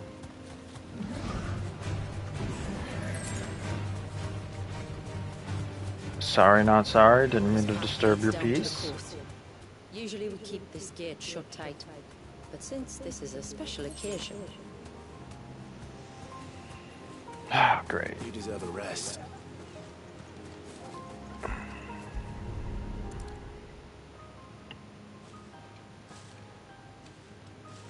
Suppose you got the key, do you?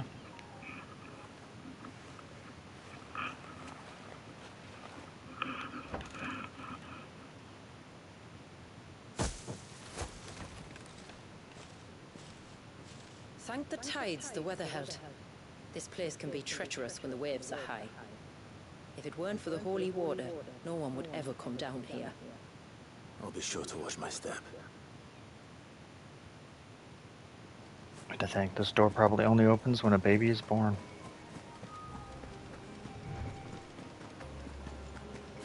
Water flows to the sea, then rises into the clouds. Just like life, the end is not the end, only a new beginning.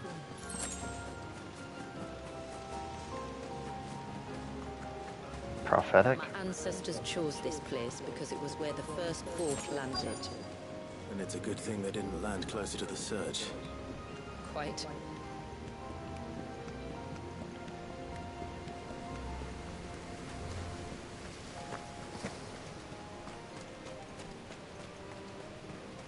Convenient indeed. Yeah, I don't think well, I guess technically, this isn't where the boat would have stopped.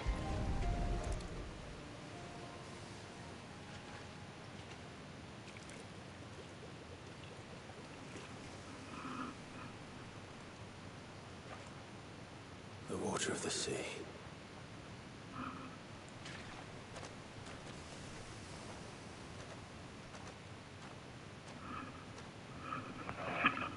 I still can't help but be awed by it. Oh? All that wave ever made me feel was pity and sorrow for the innocent life trapped inside it.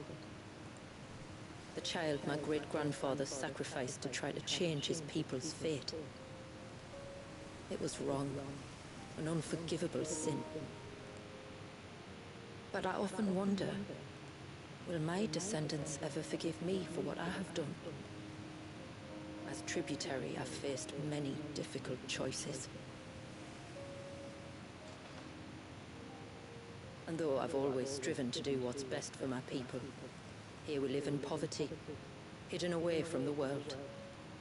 So have my choices denied them a better life, just as my ancestors denied Walyas his? No. You would not forcibly sacrifice one of your people to save the others. You do the best you can for all of them, as do I. We share in their woes, just as we share in their joys. And the most we can do is try to bring them more of the latter. Aye, you're right. And try I shall, to bring all of my people a better tomorrow. Walyas included. Then I wish you luck. If my time with the boy is any indication, he's going to be quite a handful. Then we must start as we mean to go on, and give him the very best welcome we can. Where to next, then? Back to the village, to find out if my brother has made the necessary preparations, or got his lackeys to do it for him. One and the same, right? Either way, they're done.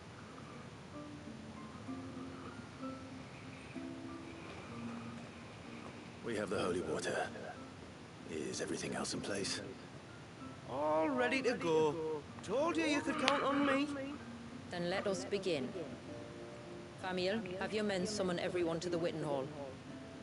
Right you are. Shula, wait. I don't know the words. Don't worry. There aren't many of them. We'll have time enough to practice before people arrive.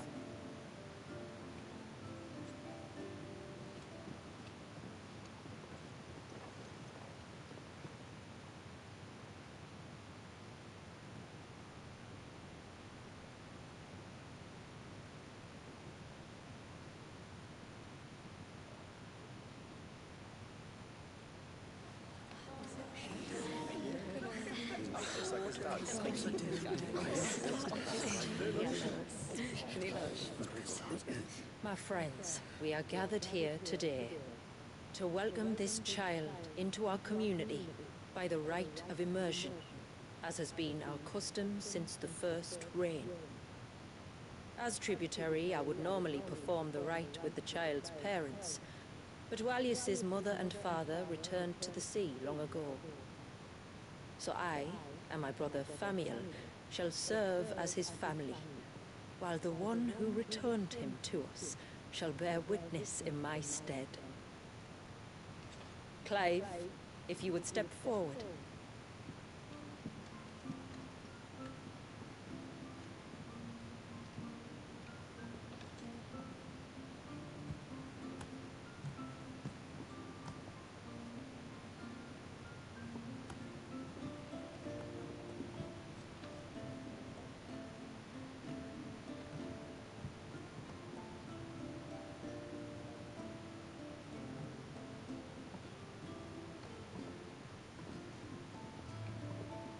Like the rain that falls on the mountains tall, are we born.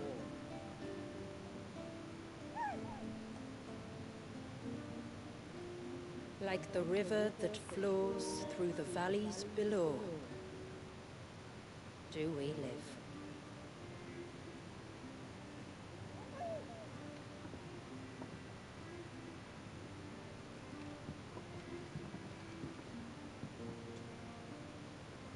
Like the boundless sea, where the currents run free, do we die? And to the clouds then rise again.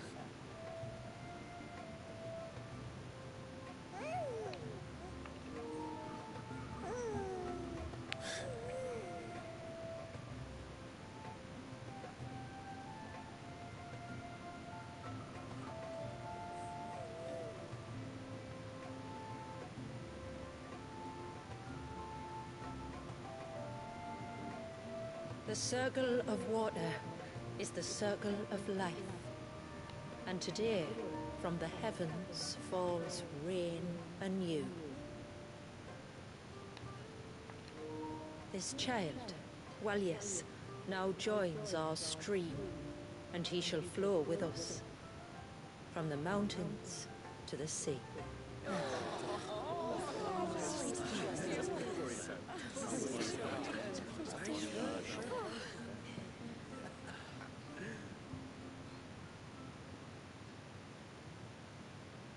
At least the people know not to talk shit when they're at a ceremony.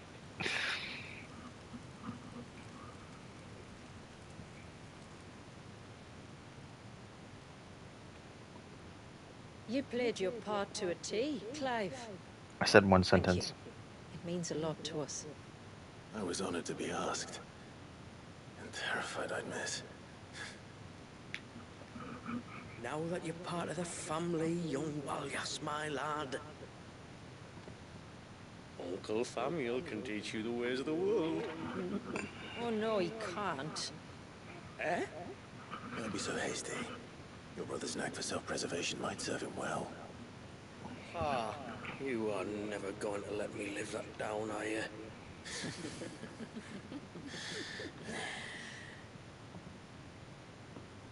I'm gonna raise Walius as if he were my own.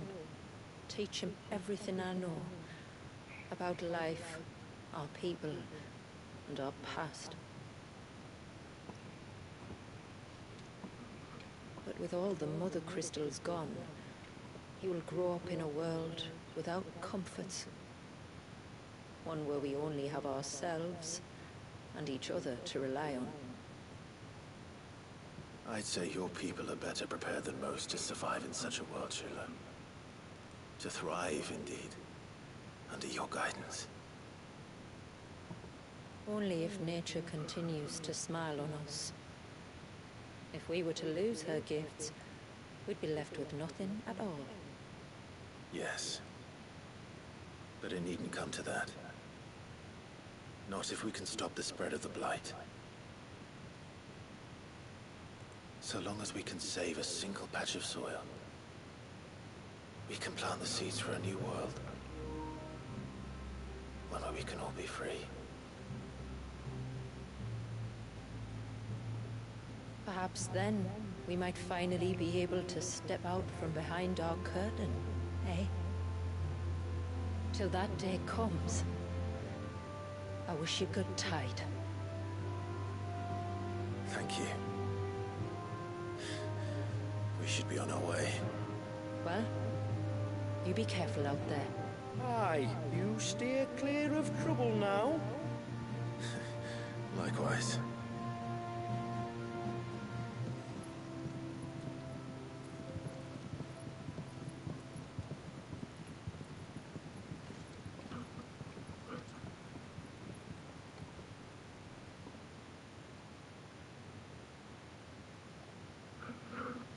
Clive and his inspirational speeches.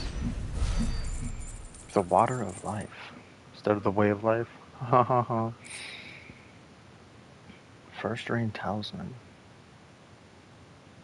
Oft called pennons on account of their fang-like nature, these quaint hand-woven charms are believed to represent one's journey down the river of life, from first rain to their ultimate return to the sea.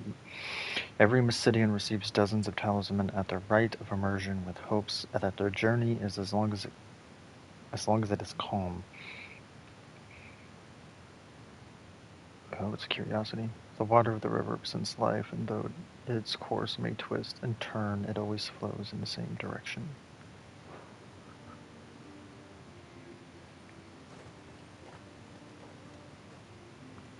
To think, we must be the first outsiders to have witnessed that rite in over a century. Wallius has been waiting for it for nearly as long. He seemed pleased to be finally rejoining the family. Now all we have to do is save that family. To change our river's course. Hell yeah.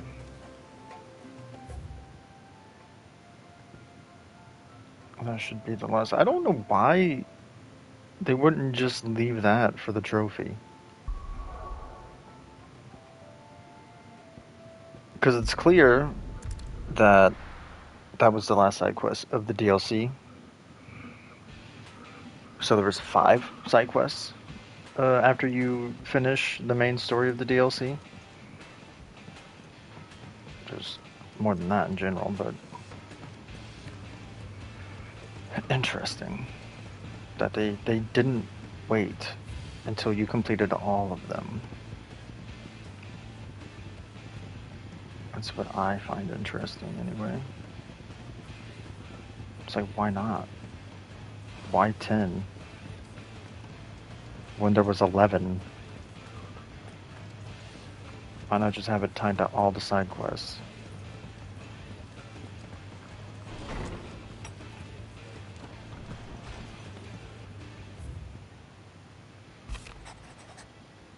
Clive, I pen you this note from the Witten Hall beneath the tapestry whose images for so long haunted my dreams. Outside, the air rings with Amanda's soothing coos, the clangor of Pavat's hammer, and the rumble of his curses, and the whisper of the winds through the elders' blessings. In short, almost everything is as it was before you came here. There's just one difference. The bundle that lies burbling happily beside me. One tiny difference, yet one that has changed everything. When my ancestors committed the greatest sin, it was not only Wallius who was frozen in time for 80 years. We motes of water have been bound by the spell they cast that day, unable to right their wrongs, unable to move forward. But now, like Wallius, we are released. We can live again on our own terms, where every life is equal, and all equally cherished. You brought us this gift, and I have every belief that you will bring it to the world. Believe in yourself as we believe in you. A New Hope. Nice.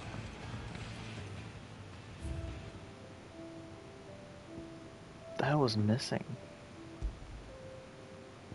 We have the Oath, Hangman signboard, Martha's Rest signboard, the Veil signboard, Guardian Scarf, Briar's Chris signboard, Crimson Caravan signboard, the Clayhurst signboard, the Rusted Helm from Elwyn, the Snow Daisy Garland from Jill, Sid's Goblet, Sid's, Midadol's Airship, the Triunity Accord from our uncle, Stolas's Quill, Scholar's Bonnet from Vivian, Winter Mead,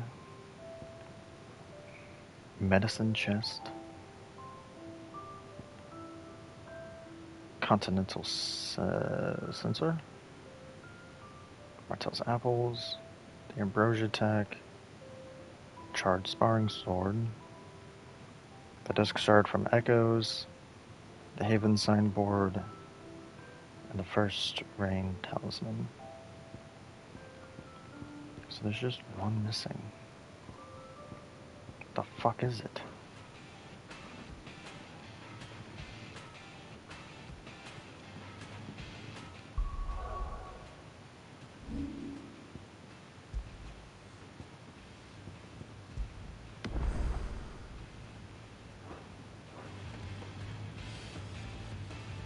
Right. Should be, oh, hers. From doing all them side quests.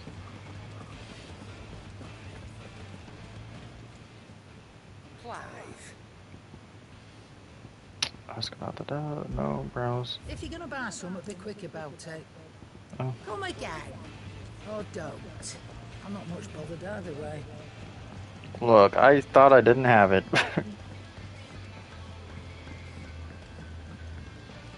Alright, let's go talk to Vivian and get rid of the bubble.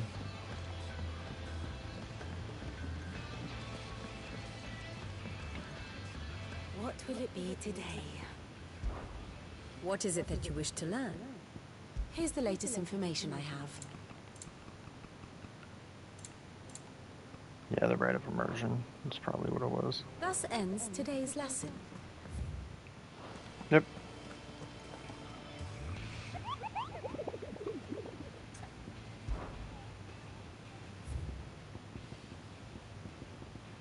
Damn.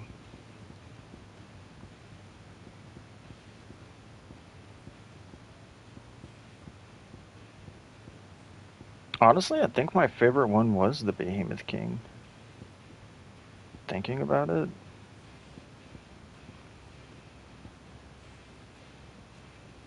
And the Knight of Splendor Heart.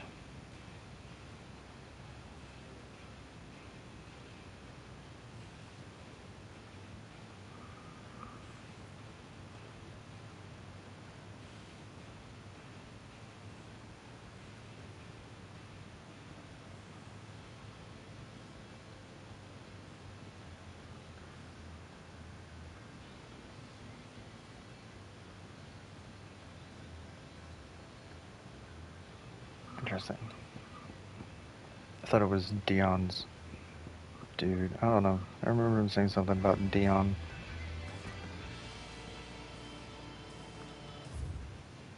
It's just bizarre to be at this point in the game.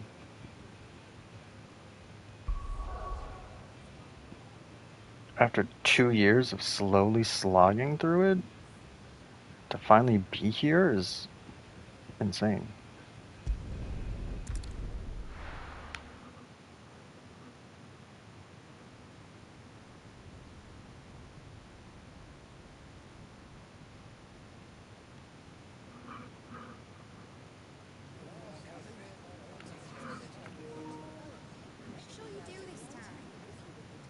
While you're at it,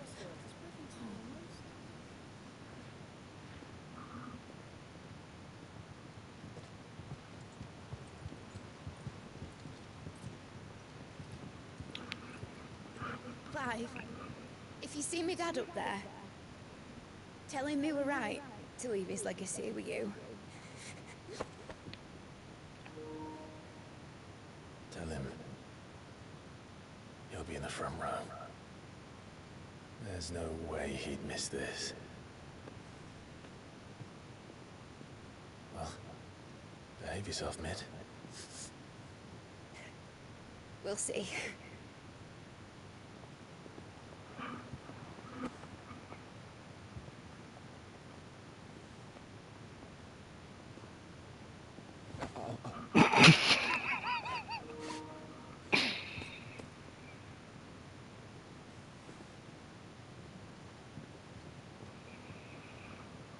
So, you're in charge now, Gav.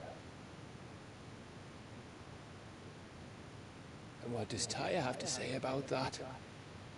Come back before she finds out, eh?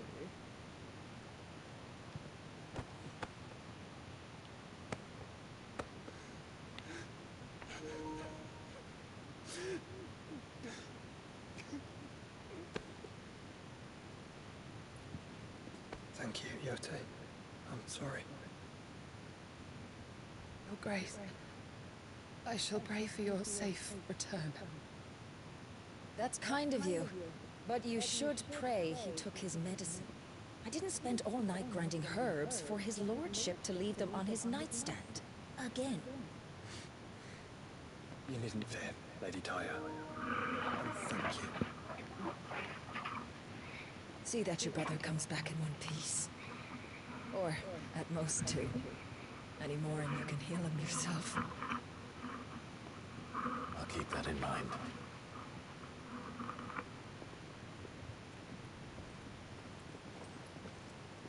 Well, there's nothing to say that hasn't already been said. But that's never stopped me before, so just you do what needs doing. And don't worry about us. We'll do our best, Uncle. That'll be well. If that is all? Not quite.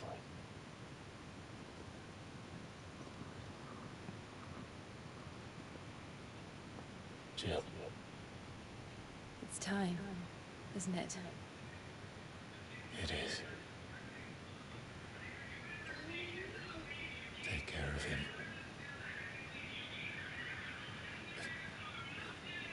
And you.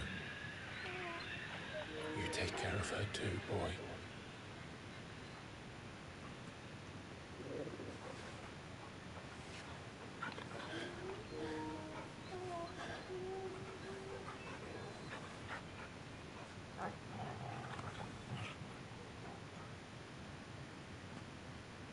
Don't forget, Clive. We all choose our own path. Believe in yours. I do.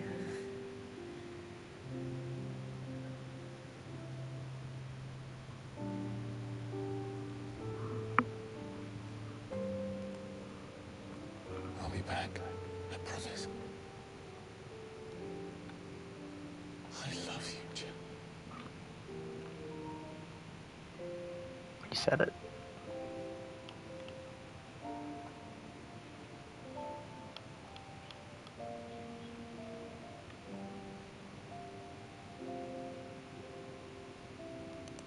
I know. I love you too.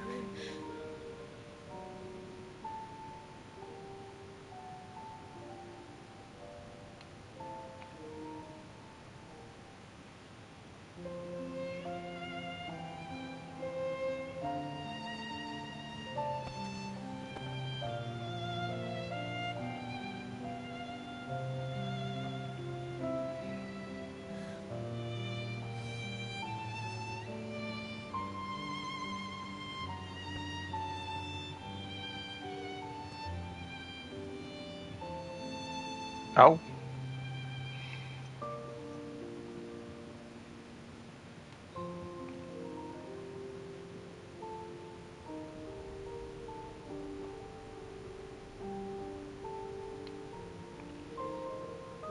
Now, we have a god to kill.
This game trying to make me cry.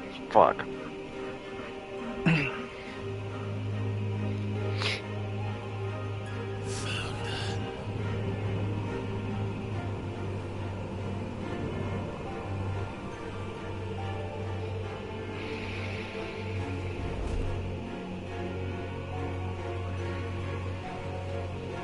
Here they come.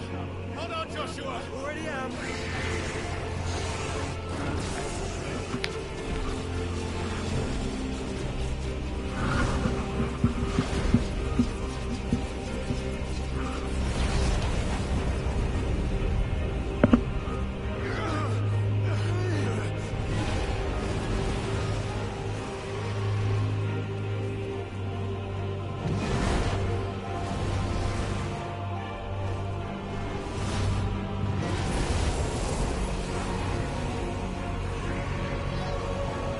It's going to make us a way in.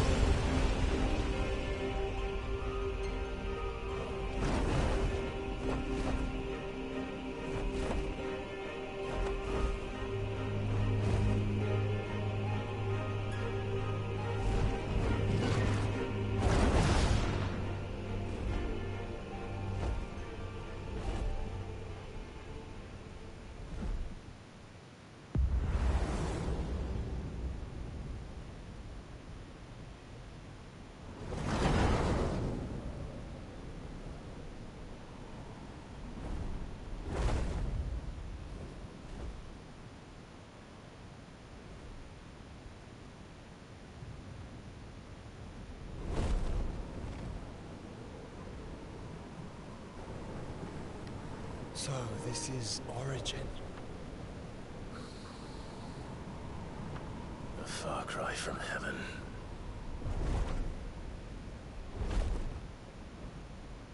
Where it all began, where it all begins, our ark, your architect.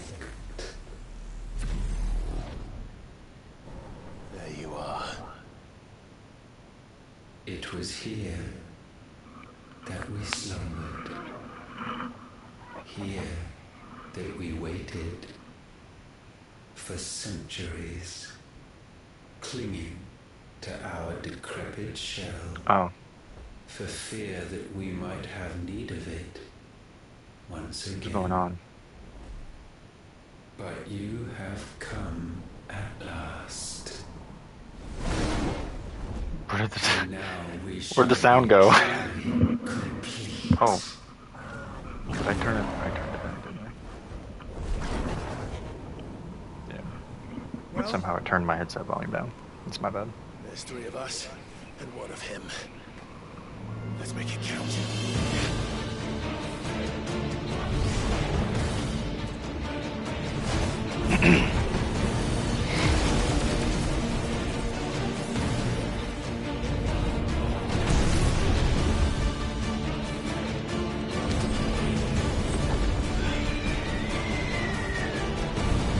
Sick.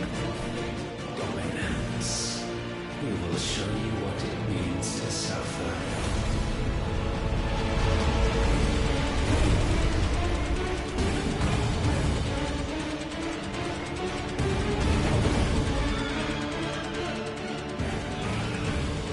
Oh! Ifrit Phoenix Bahamut. Nice.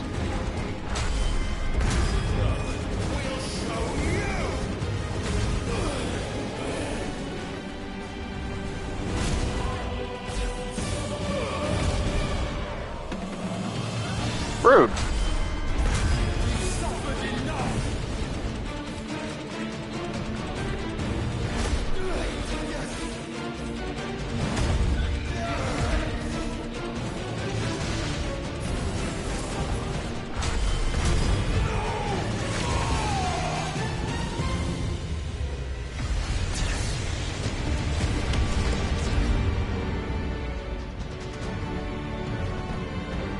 You gotta love how that did jack shit.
You know, I love seeing myself take all this damage without anything to stop it.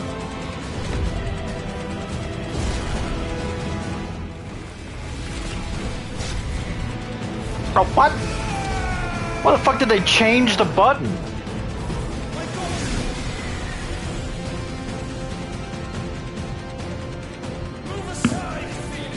So fucking stupid. I was so banking on it being square that I pressed square when it was fucking R1? Why would you even change it?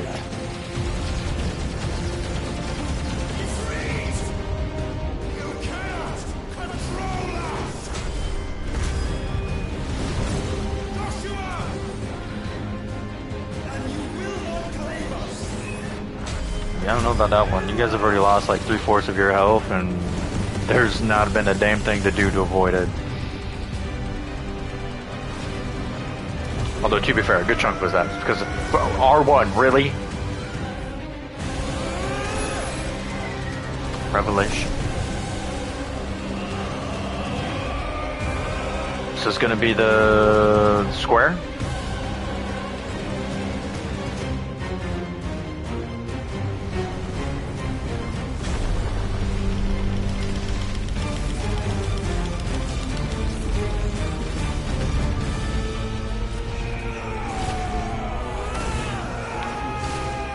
Try disaster.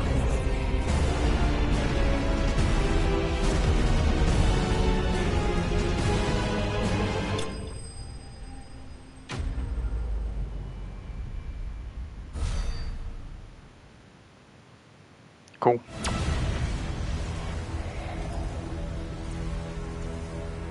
And you only surrendered, this unpleasantness could have been avoided.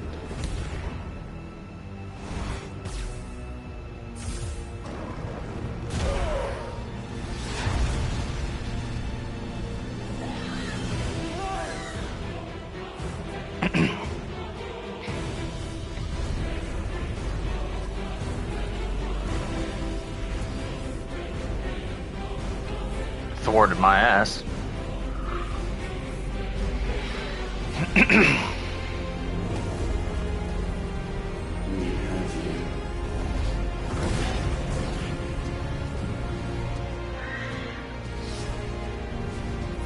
Joshua,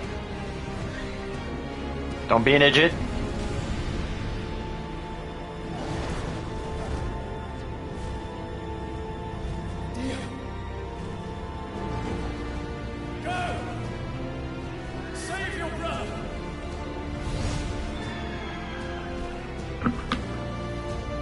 Look at that tail feather.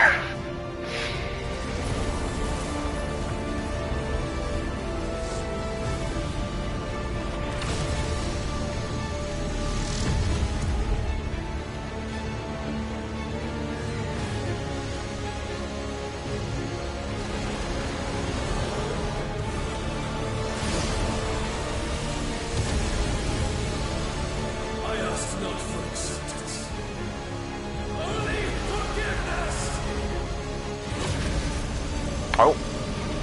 Oh shit.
Clive!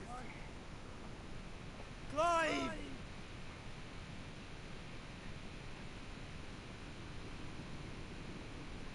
No.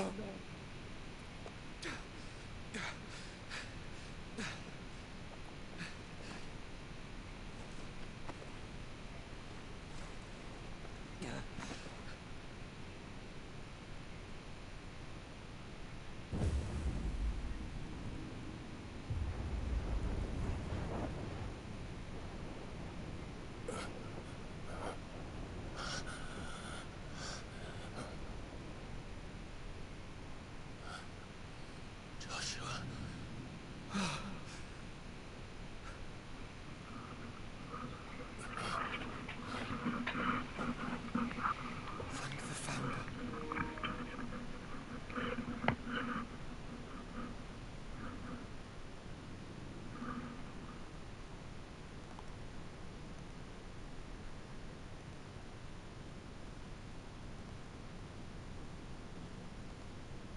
Did I mention you look terrible?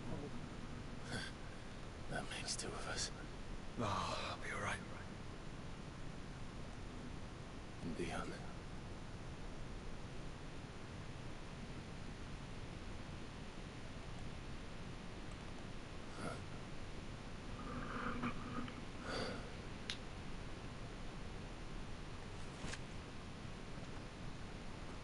Take my hand. I told you, I'll be...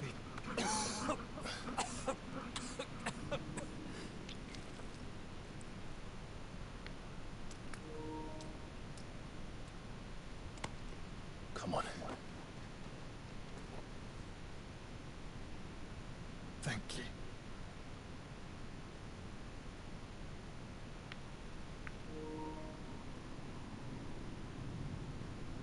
Press on. Always.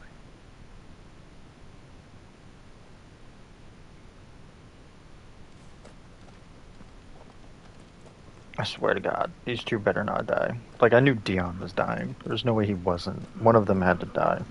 And Dion's the only expendable one. I'm sorry about Dion. Don't be. Please. He did what he had to do. And it's time we did the same. I mean, he technically was your stepbrother. Your mom didn't marry his dad. So... Should we stop? Because of the cough. No, I think we're past that, Clive. I suppose we are. I will say Joshua is my favorite character in this game.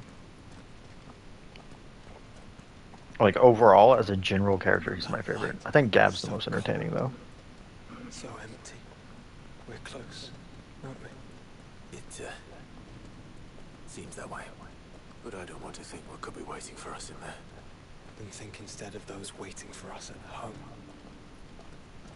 Yeah, like Jill and Torgal. Specifically. That's bright as fuck. No, that's too bright. Jeez.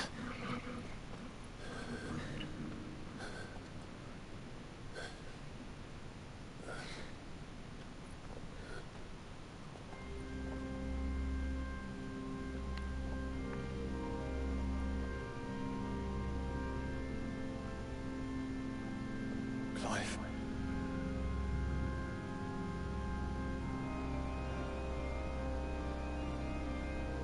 It's on the icons.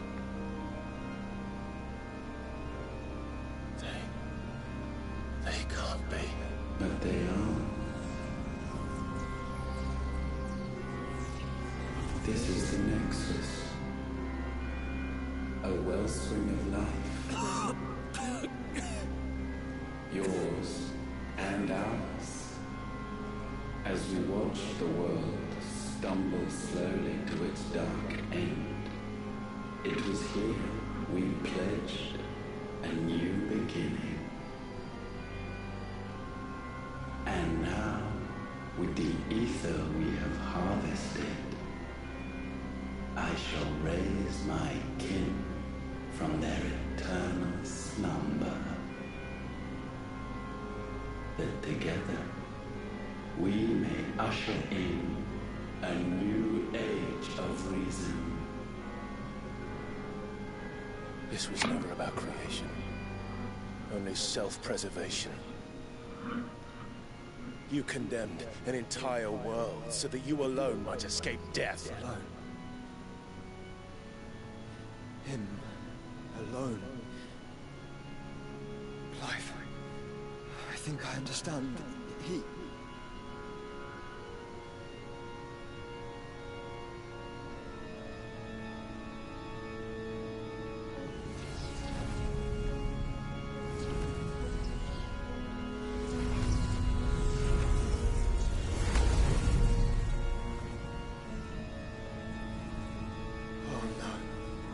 They sacrificed their flesh to become beating hearts of crystal that pumped the land's lifeblood from the depths of the earth unto this very chamber.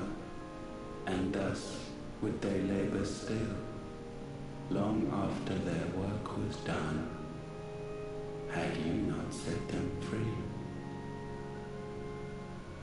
You meant for us to destroy the Mother Crystals. It's what you wanted all along. You have our gratitude, Mythos.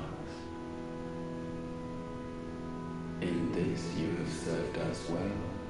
You have both served us well. Welcome home, brother.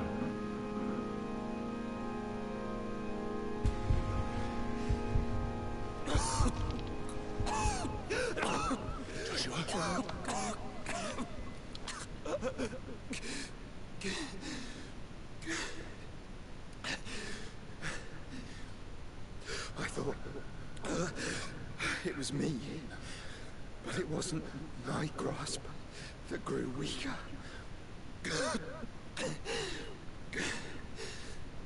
It was theirs that grew stronger.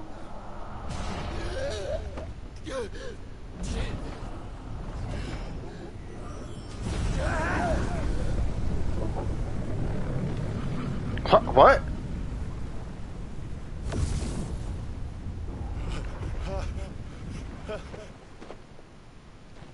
Joshua!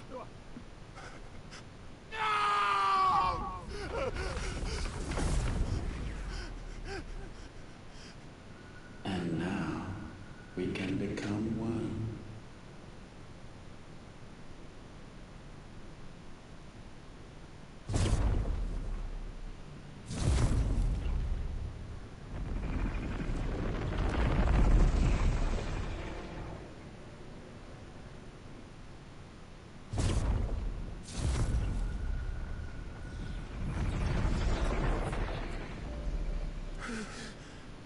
Clive. Don't speak. Shh. The one possessed of the destructive flames of Ifrit. And the healing flames of the Phoenix. This, I once believed, would be Ultima's true form. But I was wrong. I see it now. Why you will never become Ultima's vessel. I don't care. Just hold on. Listen to me, Clive. You remember the murals? People once knew that Ultima was their god. That he created them. And they worshipped him, prayed to him, looked to him for guidance. In vain, for he did not listen, did not acknowledge our will, and so we strayed from his path to forge one of our own. So absorbed was he in his own desires, so driven by his own will alone, that he shunned the one thing that could have made him truly powerful. Faith. The same faith people now place in you. Faith that you will fulfill their dream, Sid's dream, of creating a better world for us. Faith that you will follow in Father's footsteps and save those who need saving most. Faith that you will answer Jill's plea to save yourself. The difference is, Clive, that you chose to listen And that is what has steeled our bonds. Bonds that helped you stand firm when Ultima's pull was at its strongest. His power may be absolute, but so is ours.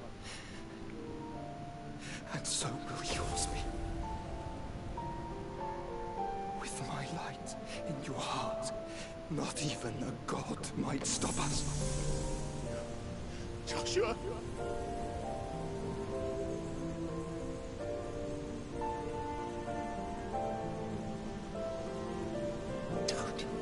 Don't do it, you'll... Enough, Clive. My body is too far gone. If the wound does not take me, the curse will.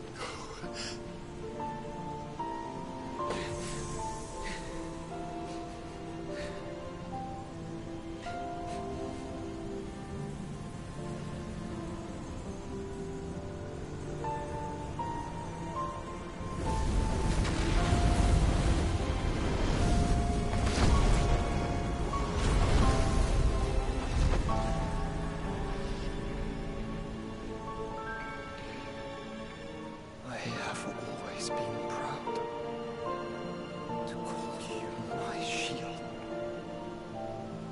But now, it is the world that needs you. Thank you, Clive, for being my brother.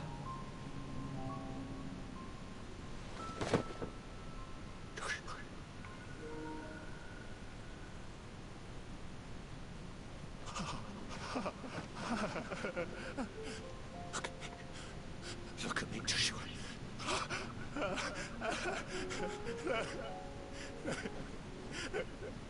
Open your eyes! Open your eyes, Damien!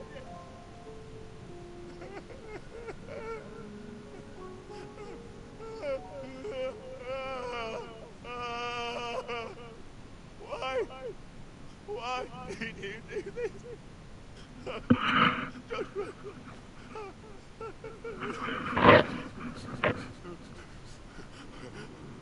Joshua!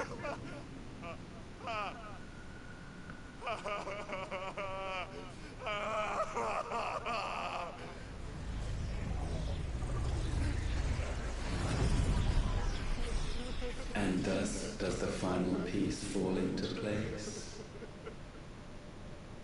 The incantation primed, but one task remains. To empty the vessel.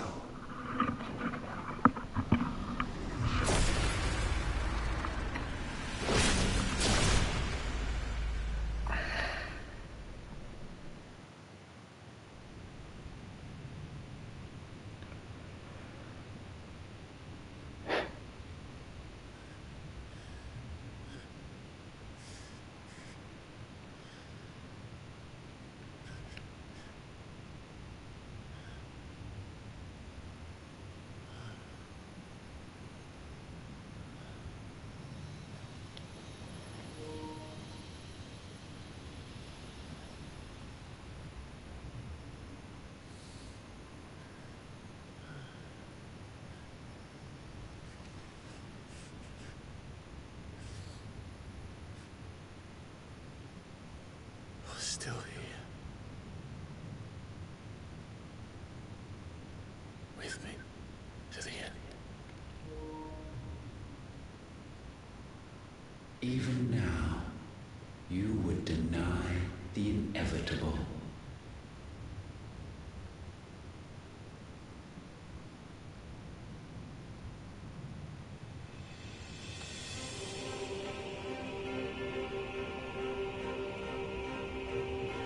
As we always have. And always will.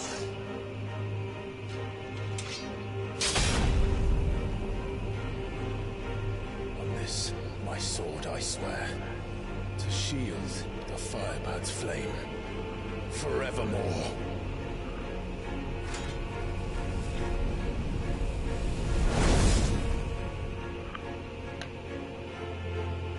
Thought we were about to turn it effort. Oh, come on. I don't want to fucking...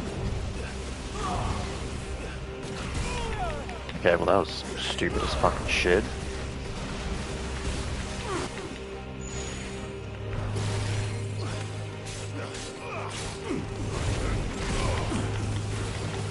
You should not be able to strike them through the fucking thing.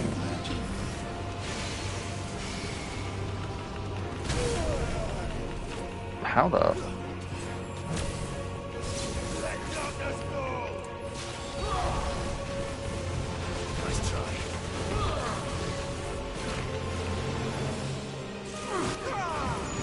Oh, you fucking whore. You people stop dodging my fucking moves.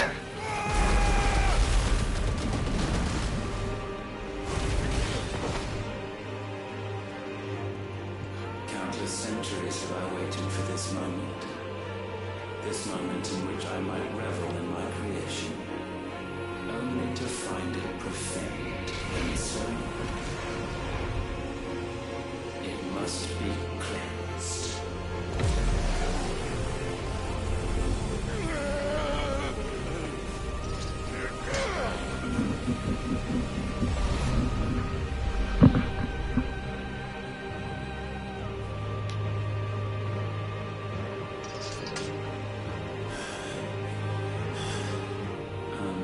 Unexpected. How is it that your will yet endures? Because it's not so easily broken. But it can be broken. Oi! And I shall see it so. Yeah, because I totally didn't dodge that. Whatever. Oi! Try it.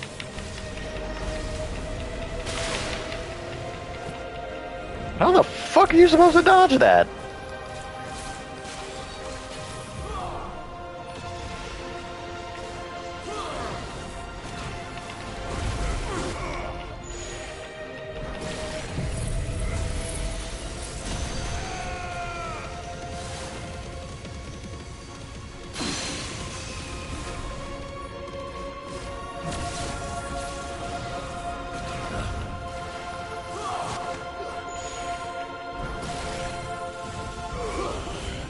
How did you miss? This is the work of my will.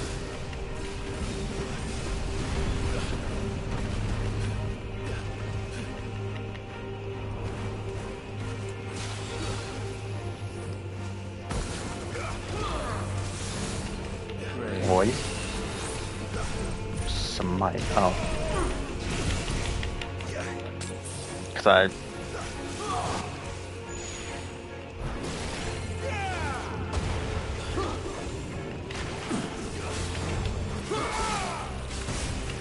What? Perhaps this will break you.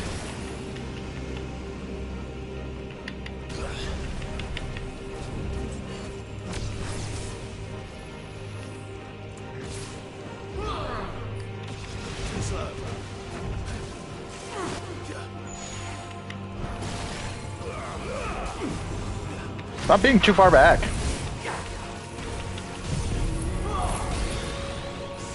You fucking coward. How? How the fuck are you supposed to avoid that?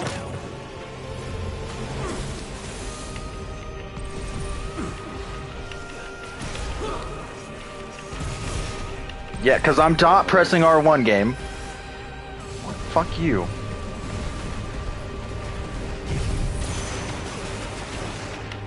Wow.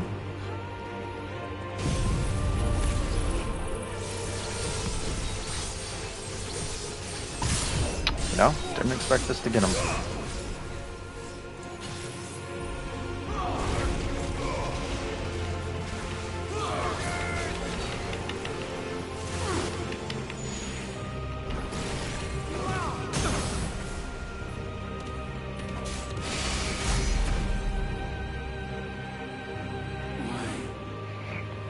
What latent force feeds these flames?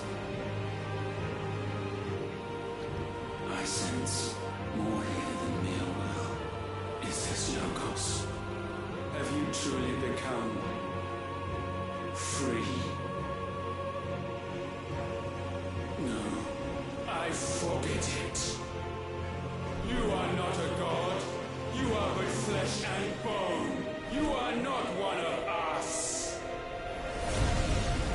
Oh, okay.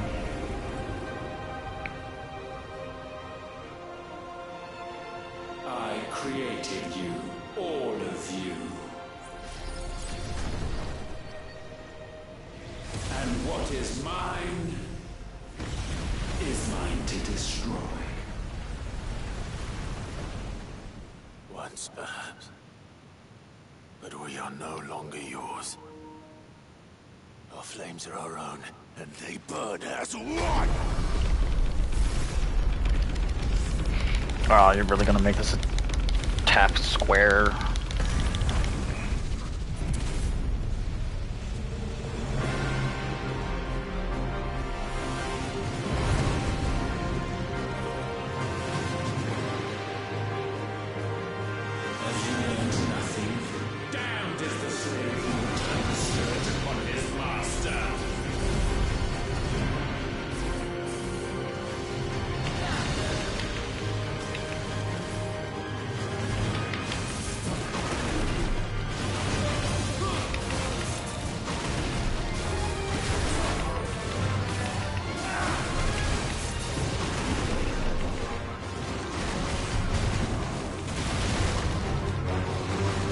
Yeah.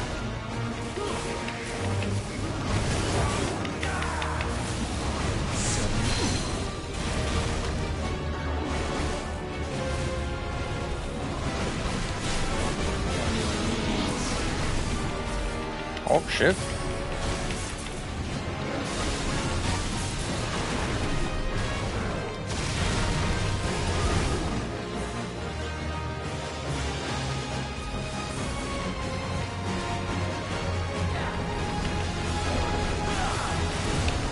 Oh shit! Oh fuck off, why did you back up into it, man?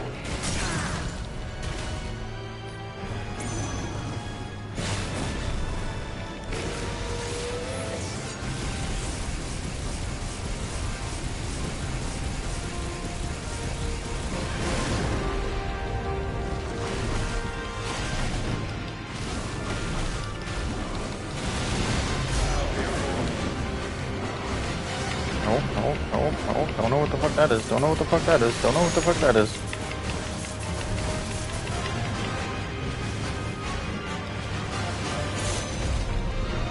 Oh? With fire shall fire be repaid.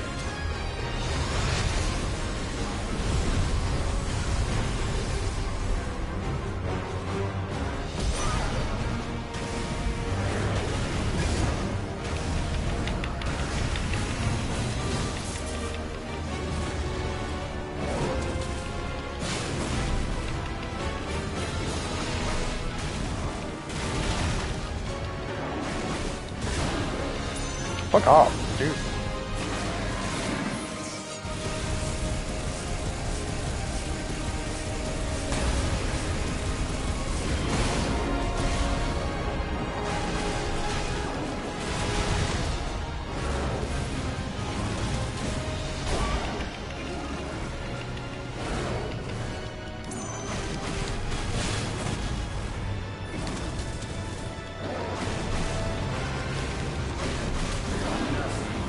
Where was your backdraft, bro?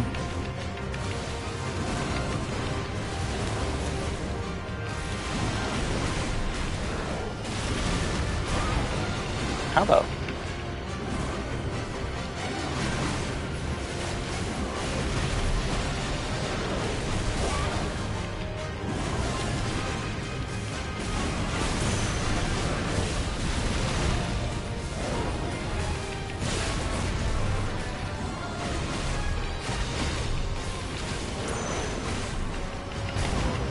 How the fuck did that hit? You know it didn't. Your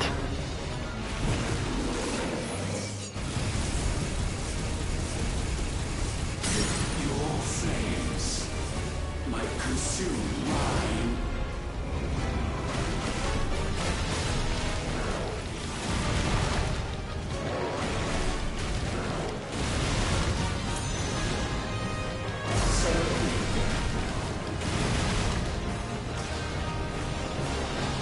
No, no. Bullshit, you fucking know it.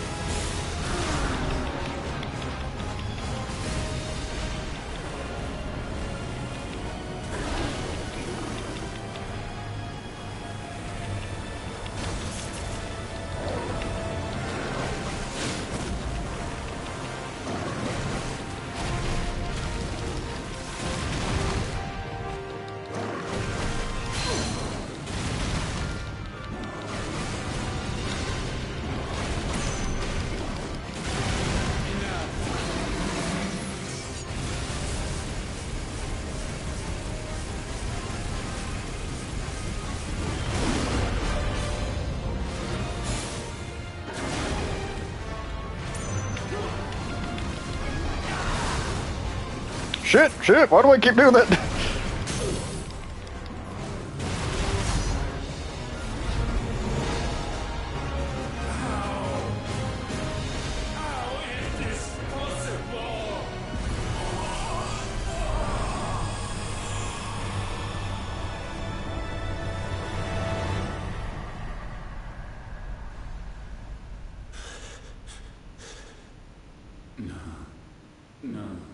No. My will is inviolable. Something is wrong. You're afraid. You always have been. From the moment the Blight exposed what you were, weak, you conceived us to prove otherwise. But the results shook you to the core. For in us you saw yourself, and realized we had the potential to be more than you could ever be. And so you turned your back on your creation. Your back on the world, like the coward you are. You think you know me? You know nothing, Logos. Nothing.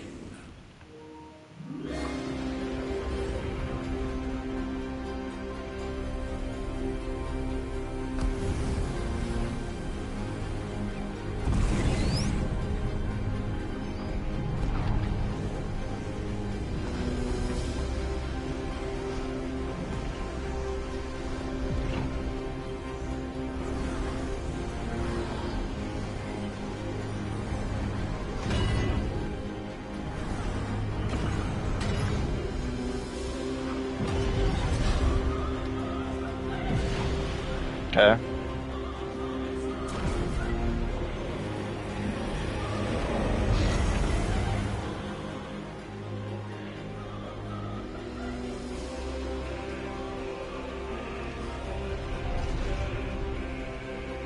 Bathed in light, I stand above you, my rebirth complete.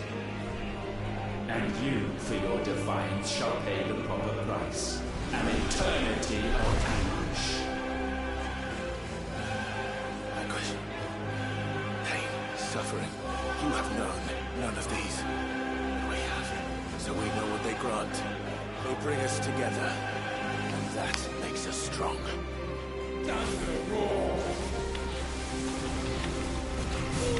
Oh, fuck off.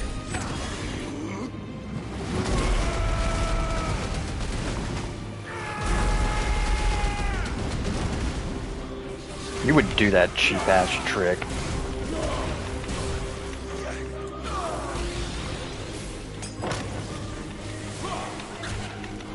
Bullshit!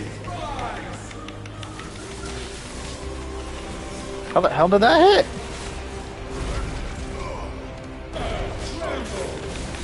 Oh. Bro, what the fuck? You dodge one and you still get hit by every single fucking thing afterwards, huh? Oh, you fucking coward.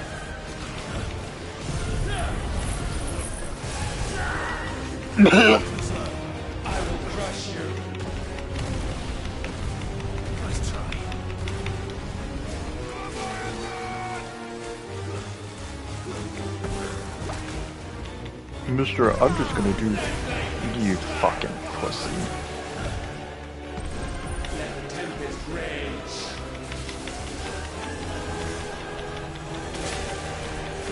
Yeah, cause that's whatever.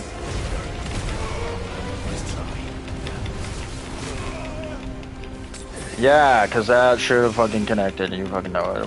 Whatever. Fuck off.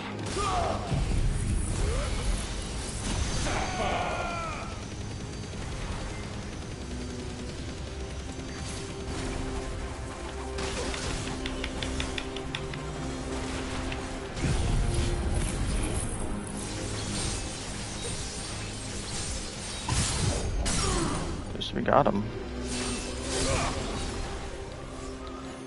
What are you? Stop!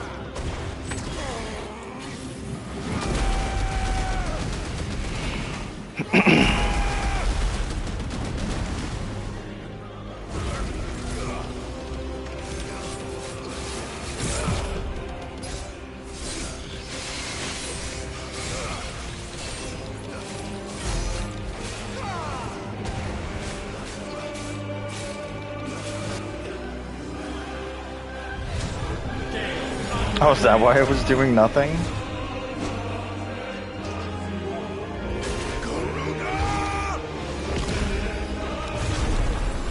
Yeah, that's what I thought this was.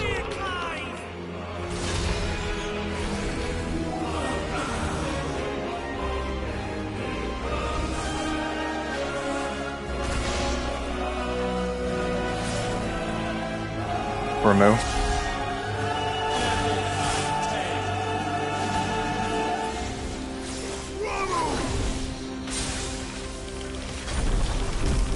That's what I thought it was.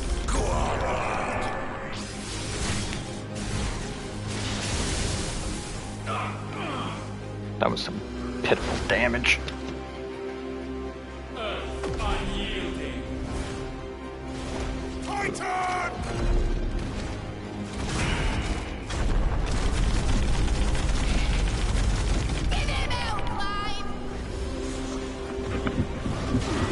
That's not the Titan. So that was Gab and Midadel. You cannot have this power. It is not yours to take. Okay, well that was bullshit. Not gonna lie, I thought that said Bohemian Rhapsody for a second. Oh, that was some... So now he's doing Jill and Odin.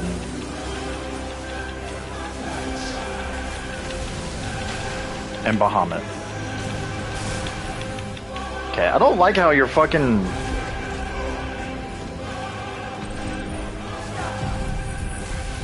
Like, your Bahamut should not be hitting me. Okay, fucking stop that.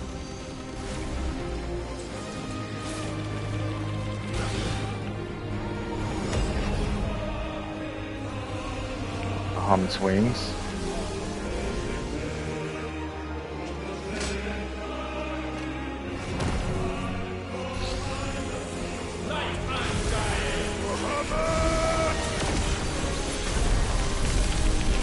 That's my boy! Uncle.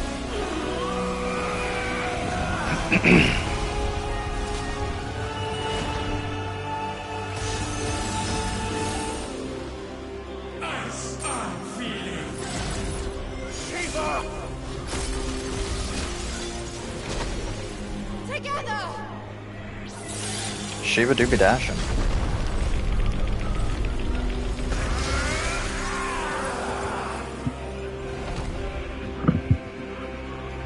Darkness, unending. Odin.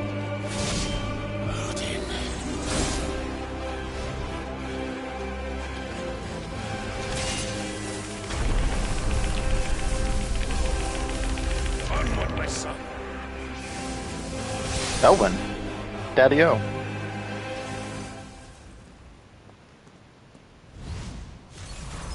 No, mine is the altar at which you pray. Mine are the eyes that look down upon you all. And yet still you cannot see. You are no better than us. We are one and the same. We are not the same. Fuck!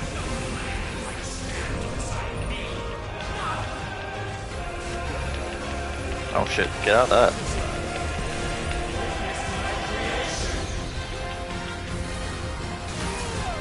Ah, bullshit. I was trying to see what the fuck I was on.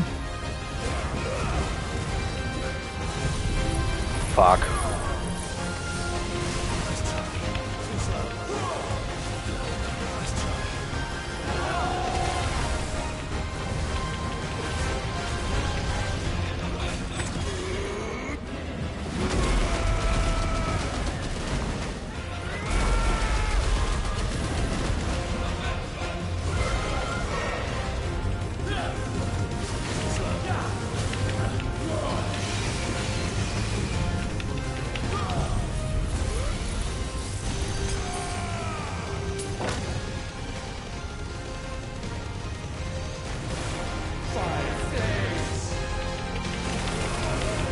Okay, yeah. Oh shit.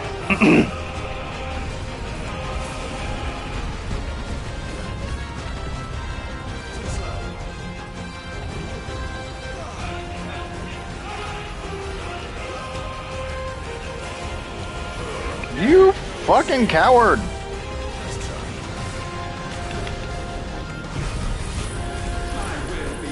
Get up! Oh.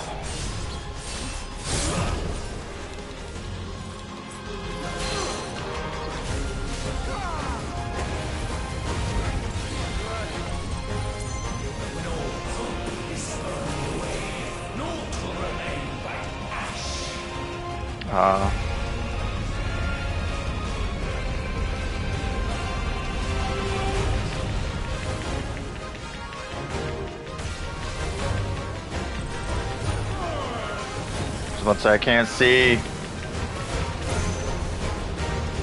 How the hell did that hit?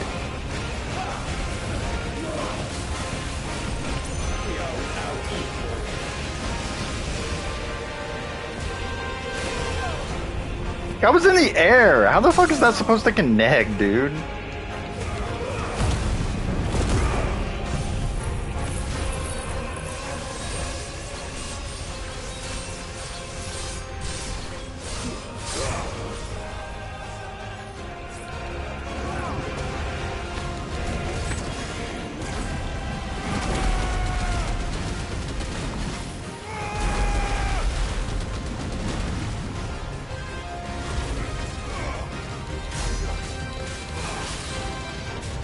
I feel like this is supposed to be a cutscene.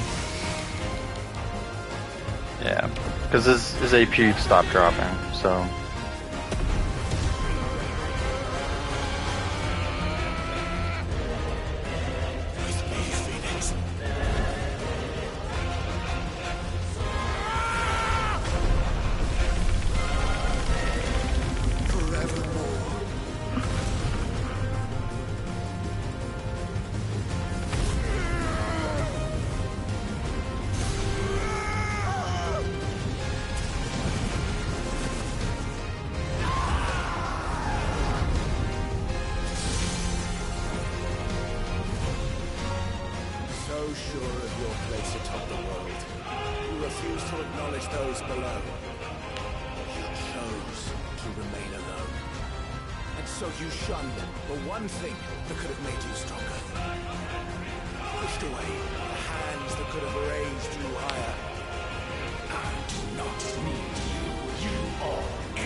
Sure you can.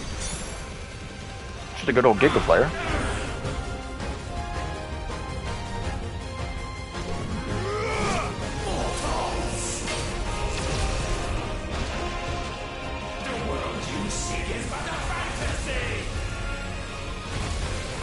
The only fantasy here is yours. And we shall be its final witness.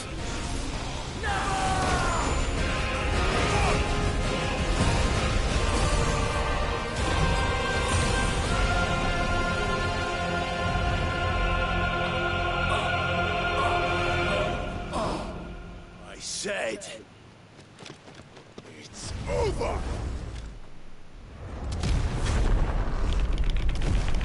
I knew they couldn't resist. Oh, okay. Did I say Ultimalius?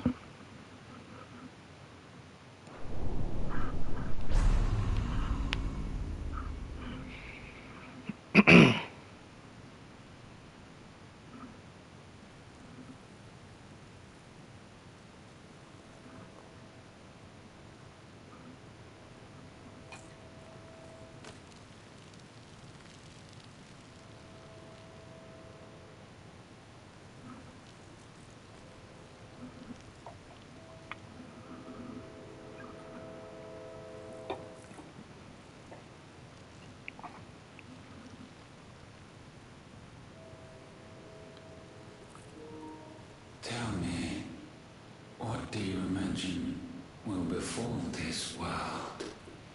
now that you have gained your precious freedom? I honestly don't know. But I doubt it will be pretty. A sorry tale of sin and suffering, hardship and pain. And it was for this that you fought so fiercely? Why? It's who we are. We fight. We survive. We endure. We don't need a reason. We are imperfect creatures. When we stumble, we reach for a shoulder to lean on. When we fall, we stand back up.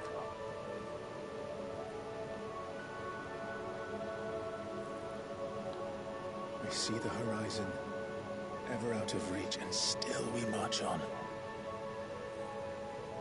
Certain the answers lie just beyond it. Because that is our way.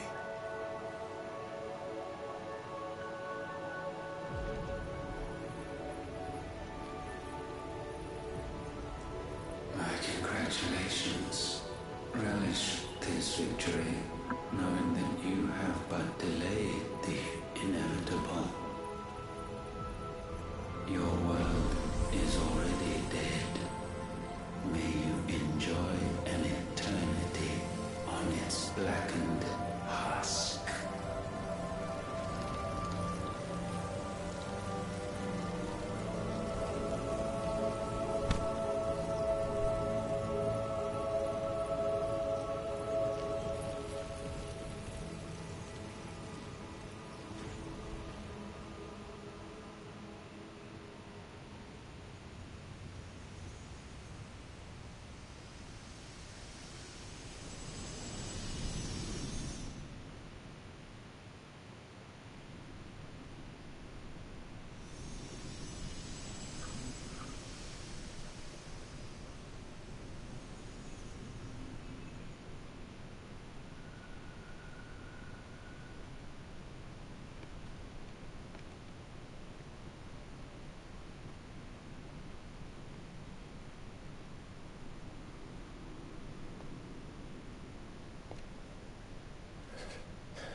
It seems Ultima's power was too great for this vessel all along.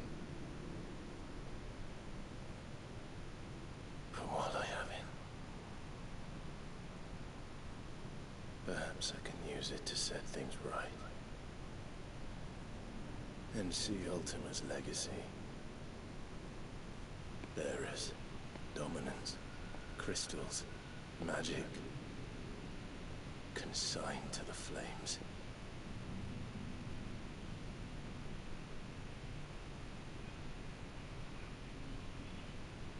Even if it means the end of me.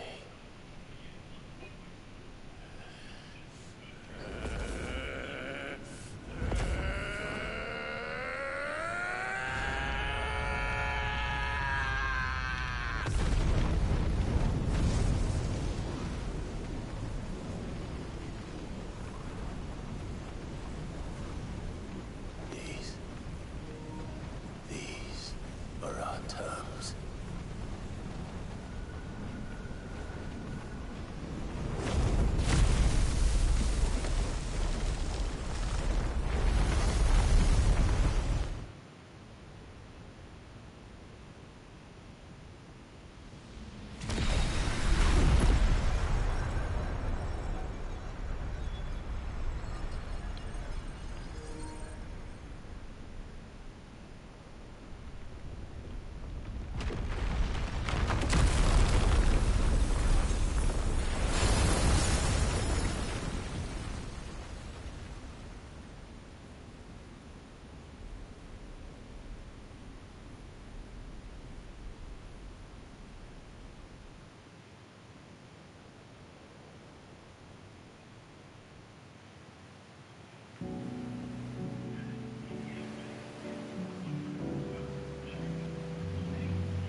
You the most beautiful thing. He is, isn't he? What are you gonna call him? Let me see, let me see. Oh, read little one. Got a smile for your Uncle Gav. Not so loud, you burp. What? I was only... You're scaring him. It's all right.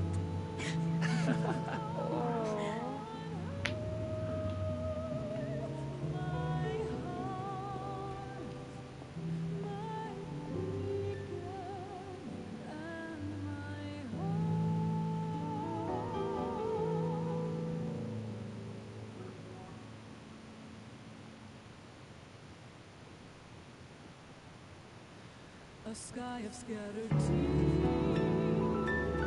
1,000 years apart.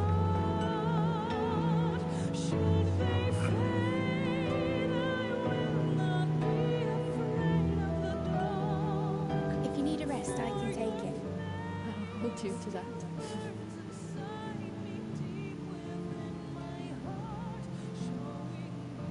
We're all yours now.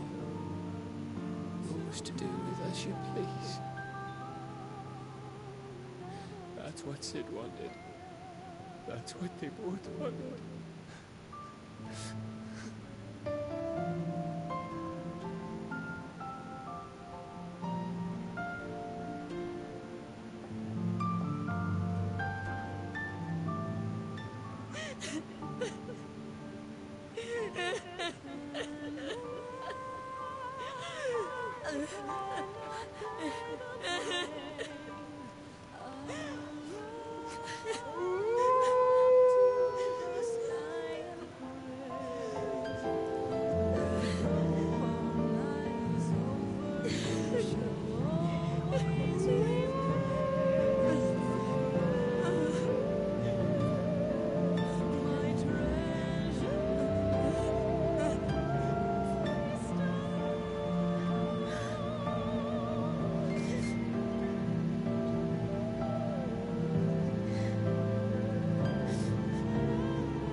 And thus did our journey end.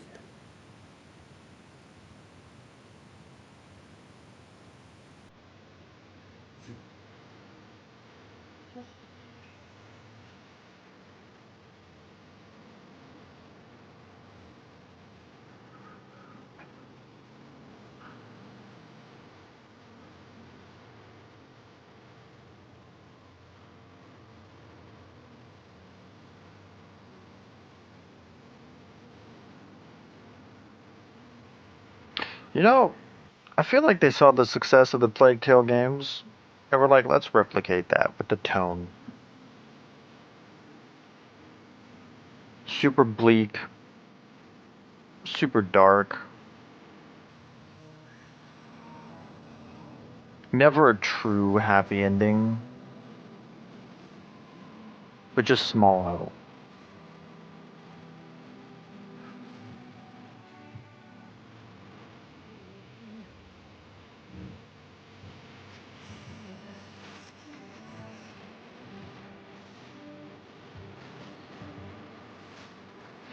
Because why back to back entries would you end the game with your main character dying?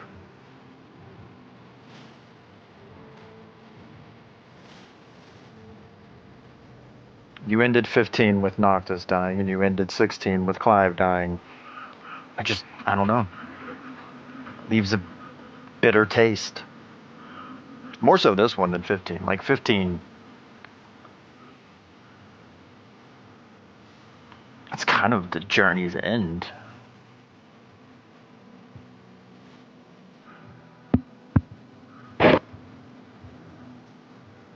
But maybe it's like you just have the fact that your bros don't die, to your knowledge. Prompto, Gladio, and Ignis. Whereas in this one, all three party members that go up to save the world die.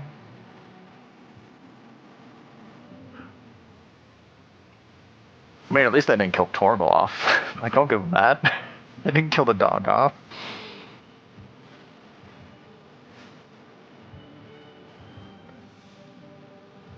And I feel like they were trying to throw you off prior to going up there, because it's like a ping pong battle of making it feel like it's their last hurrah and the last send off and the last goodbye and the last leaving, but then everybody's literally saying come back, right? Save this for when you come back, and sentiments of that value. So like it makes you think at least one of them's gonna live, and then just no. I don't know, maybe it's just because I liked the characters, especially Joshua. Joshua's my favorite character in the game. I liked Dion. I wish he got more screen time, but...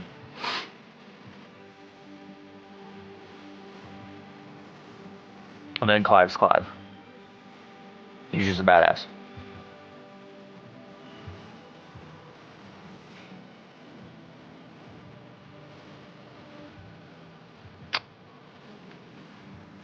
I don't know, it just... Clive dying doesn't sit right with me. Dion makes sense. He was already resigned to it, and they even mentioned it before you even go up there. It's almost like he's ready to die. Joshua's sick. Like he said, his body couldn't take it anymore. And then the whole thing seemed like, even Joshua's thing was like, his dying words were like that you would listen to Jill or whatever. Which is like saving himself, so to speak. And then he just, doesn't save himself. I don't know, maybe that's why it doesn't sit right with me. Because like the whole sentiment was him defying destiny or whatever. It seemed like. Because the destiny is him dying to save the world. And it's like the game's already dark enough. Like at every turn, with the good, there is bad. With a good moment, there is a bad moment. With a good outcome, there is a dark past that stains the memory or the history. Like with Wallius, like at the very end there, when you go to fight Thalos, the little boy, a seemingly stupid throwaway side quest. Little boy runs away from a monster after following you. You go and fight Thalios, a remnant of Leviathan's anger.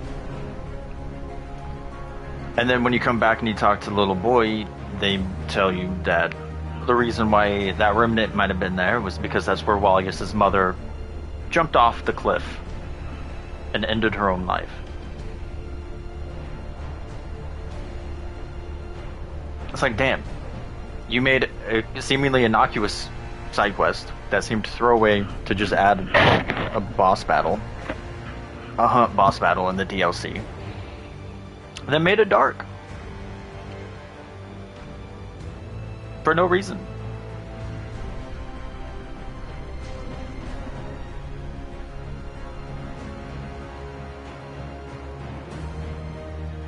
I don't know.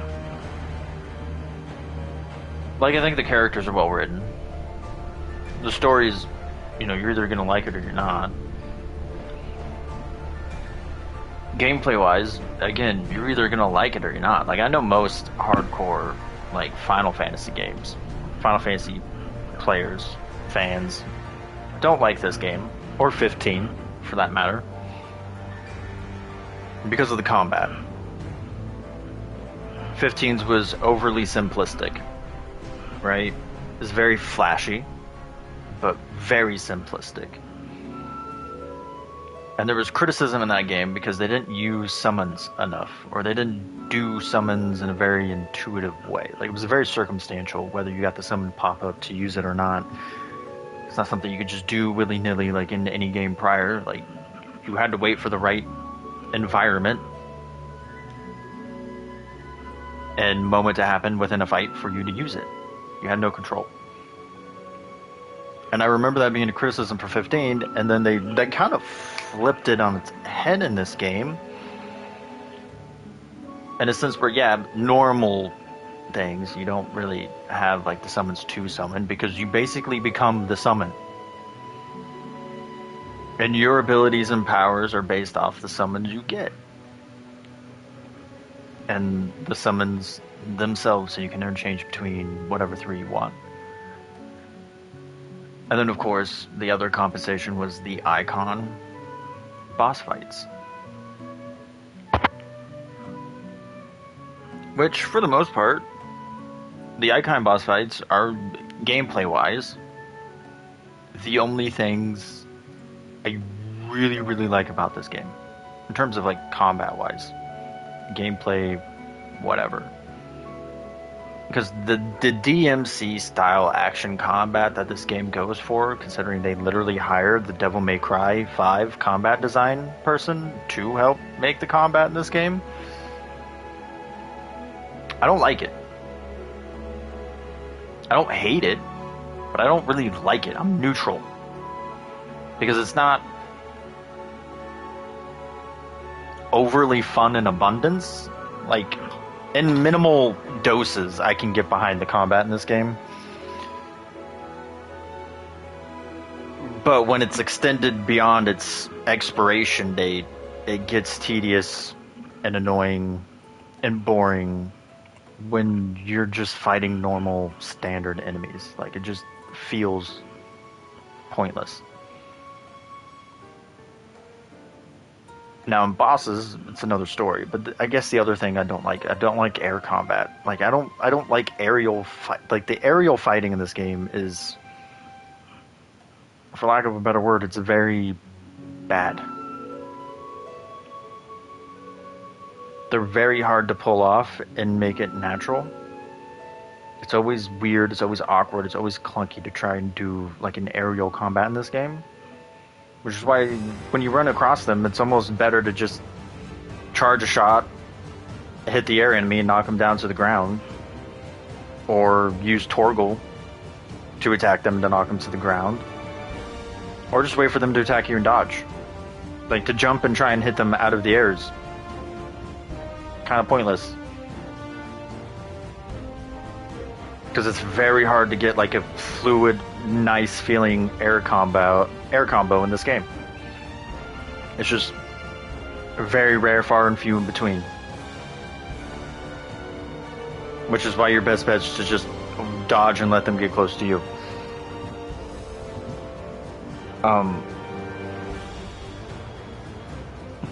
But the one time it's not is when you're the icon. When you're the icon, it's largely fine. So most of the time you're in some ethereal space where there is no ground. So everything becomes aerial combat, essentially. And that's the only time it's good. But that's because it has to be. Otherwise the fight's just gonna suck. And there's not that many like one-on-one boss fights in this game that I actually liked. There's a couple. Benedicta on the top of the building. I liked that one. That was a human fight I liked. Kupka's I didn't really care for. I didn't hate it. I guess I liked it to some degree, but I didn't really like it as much as Benedicta's on that rooftop. I think when you fight Clive and you're awakening Ifrit, like, I guess in a sense you're doing like the waterfall training in the Naruto arc with Kurama, where you're trying to earn Kurama's trust in you, right? You're trying to get Ifrit's will to bend to you, where you're fighting that mirror Clive. That was probably the best one in this entire game. Like, aesthetically, story-wise, the combat, just everything about that fight was super fun. It was probably my favorite, like, one-on-one, like, normal Clive person fight. The Barnabas one, I liked. I was just disappointed there wasn't really an Ifrit versus Odin portion in that fight, outside of a couple, I think, square mashing moments in between the three parts of the Clive versus Barnabas parts. Like, I really liked it. I guess I just liked his final one. The one with the waterfall split, aesthetically, cool. I did not care for that one, though. I remember souring on that fight quite a bit. But the last one, where you finish off Barnabas, I did enjoy that one. I was just disappointed there was really no Ifrit versus Odin, because that's kind of what you look forward to, right? Like, Ifrit versus Garuda was fine. It was okay. It was nothing special. Ifrit versus Titan was spectacular. I loved that one. Ifrit versus Bahamut, Ifrit and Phoenix versus Bahamut, is probably my favorite icon fight in the entire game. Really loved that one. The Ultima ones, I guess that last Ultima one, I really enjoyed that last Ultima one, where you're in like the edge of reality of what it looks like.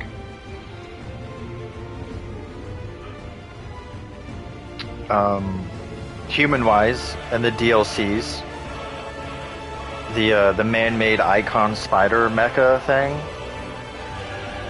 I thought it had some bullshit moves, but otherwise, you know, intense. It felt like the fight dragged on a bit. It was a bit longer than it needed to be, and that's just because you do chip damage. Like, you barely fucking hurt that thing. The thing takes so long because you could barely hurt it. You could barely do damage on that thing. That's my only criticism with that fight. Aside from a couple moves I did not care for, because they were really hard to dodge. Just that it literally feels like you do no damage to that thing, no matter what move you're doing. So it feels like it drags out. It's like the Monster House from fucking Final Fantasy VII Remake. Dear Lord. But other than that, I actually did enjoy the fight. But that would knock it down below, like, at the bottom of my favorite Human Clive boss fights. The Sheva Companion from the Tides DLC. I really liked that one. I really enjoyed that one. The Leviathan icon fight was the only one I did not like. I think that is the only icon battle in this game I did not like, was the Leviathan one. And that's only because of that one segment where you literally have the smallest of windows to destroy his shield, otherwise it just ends the fight. And you have to sit through 15 to 20 seconds of the same, maybe even more than that, it was probably like 30 to 40 seconds of the same tsunami animation every time you failed.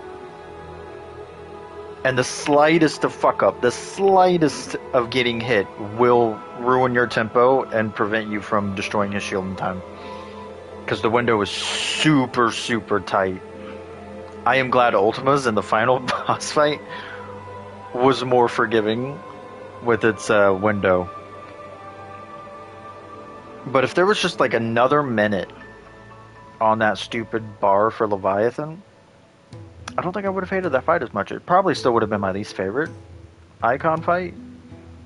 Okay, maybe not my least favorite. I think it would have been better than Garuda's, because Garuda's is just kind of generic, because it's the first one that you like really do.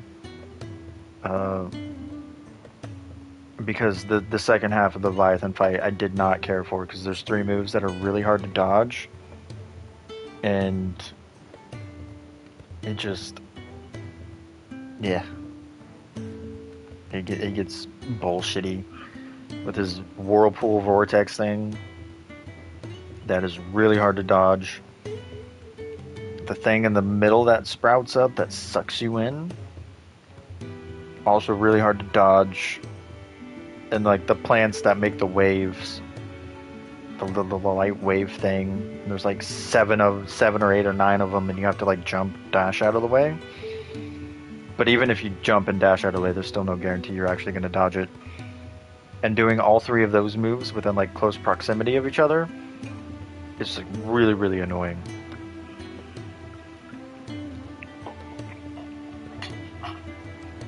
But it's like, I can understand this game not being for you on a basis of gameplay, because just the reason why it took me so long to beat this damn game. It doesn't matter how good the story is, it doesn't matter how much I like the characters. The gameplay wasn't enough to keep me hooked, because I would burn out on it easy because I just didn't care.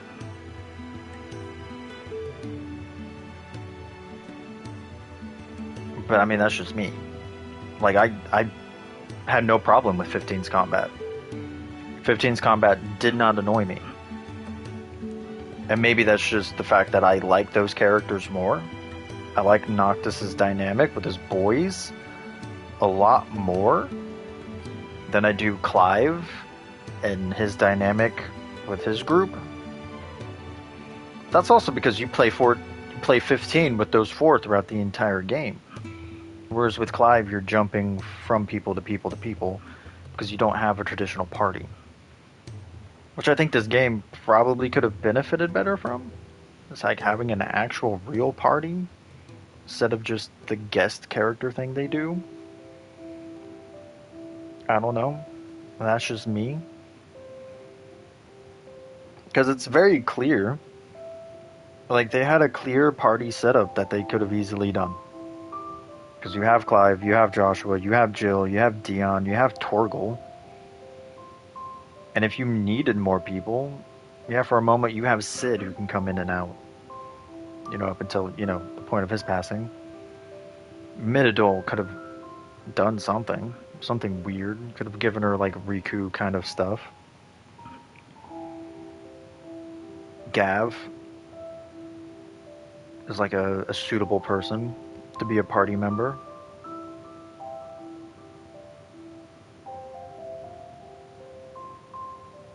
I'm trying to think if there's anybody else aside from those 8.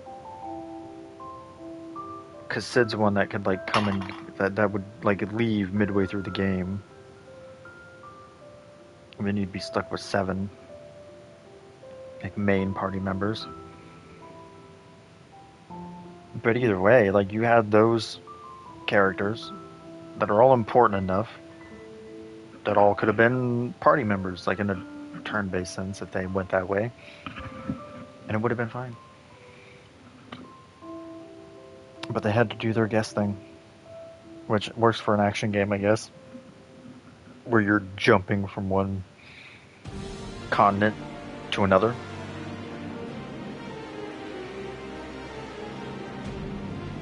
Because it's like story-wise, I have nothing wrong with this. Like I have nothing wrong with the story. Right? Barnabas I thought was boring. Like his design was very generic. There's a guy I see in Final Fantasy XIV all the time that I can't not see when I look at Barnabas. Because Barnabas just has that very Square Enix character-coded design. It's like the same thing from Jack. From Origins of Paradise, or Paradise of Origin, or whatever. The most generic-looking dude of all time. And then Ultima is whatever. And he's no Arden. He's not charismatic. He's not entertaining to listen or to watch. He's got a cool visual design. I'll give him that. Fights like a motherfucker, but as a character himself, personality, monologuing, and just everything, he's not charismatic. He's not engaging. He's not interesting. He's an out-of-touch god who doesn't know why the people strayed from him when they did so because he never listened in the first place. He's just very lackluster when you compare him to Arden, when you compare him to Sephiroth. He doesn't even have style like Ultimecia. Kuja and Garland and 9 have way more personality.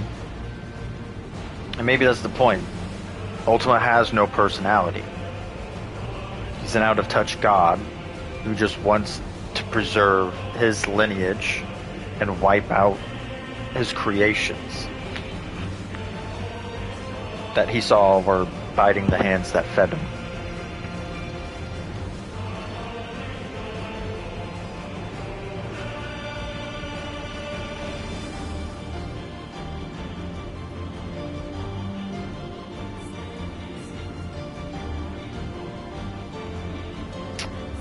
So it's like on a villain front, this game's very hit or miss. I think Kupka was a more entertaining character than Barnabas and Ultima. Benedicta for sure, but they're like the first act villains.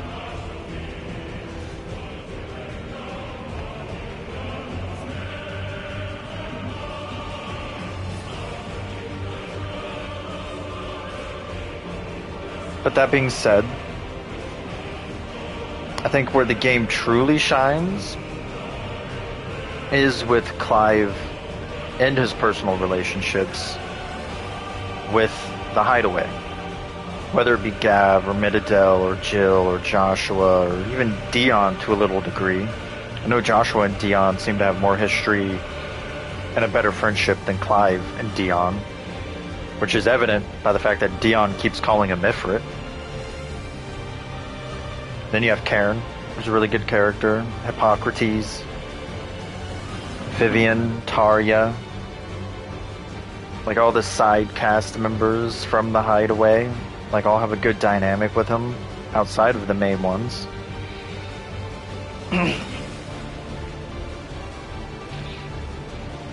But I think that's where, like, because Jill and Clive have a good, like, romantic dynamic. It's another reason why I'm kind of mad that Clive died. It's evident why I'm mad Joshua died. He was my favorite, but they built up the whole romance between Clive and Jill throughout the entire game. They finally say I love you, and they killed him off, and I'm like, alright.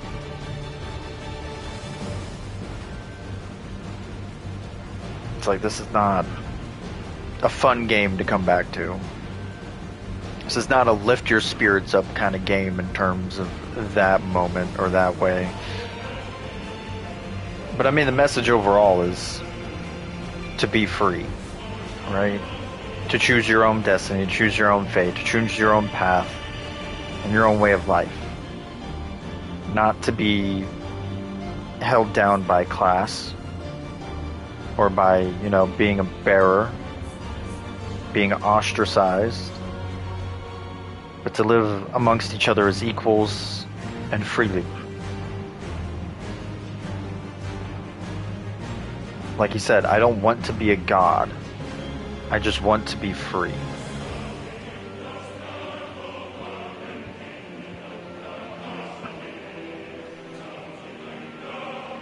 So it's like the message it's sending is a good one.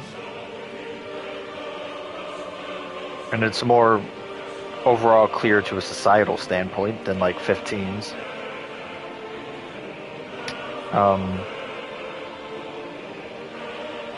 And visually the game's great. I will say another thing I noticed is that the way this game structures its levels and its areas, it almost feels like a nod to like the PlayStation 3 and 360 era. Because I feel like the way that it's played out is very much in the same vein as how those like games in that era were structured. With its very small, kind of like linear branching pathways in biggish areas to make it look bigger than it actually is.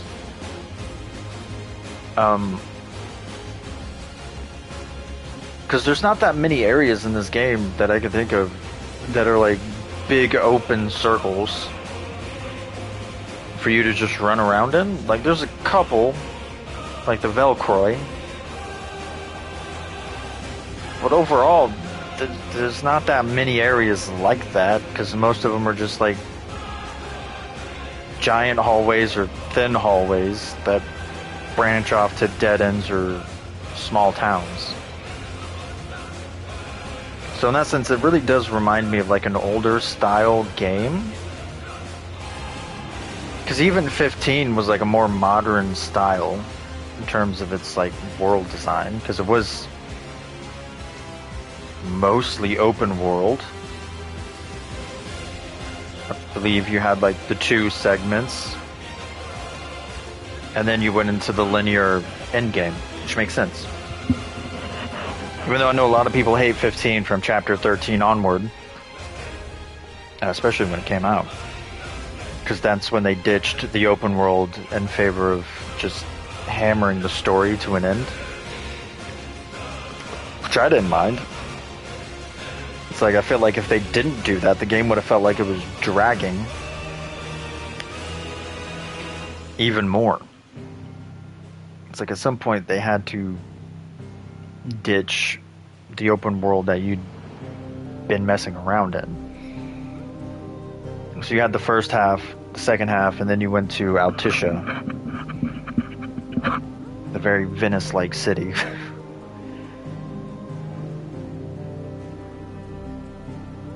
And then I think from there you had like another brief moment, and then straight linear endgame. Which is funny how they did that, because then you look at 16, and 16 is a very linear game. At some points you get freedom of choice in whether or not you want to do extra content like the board hunts or the side quests.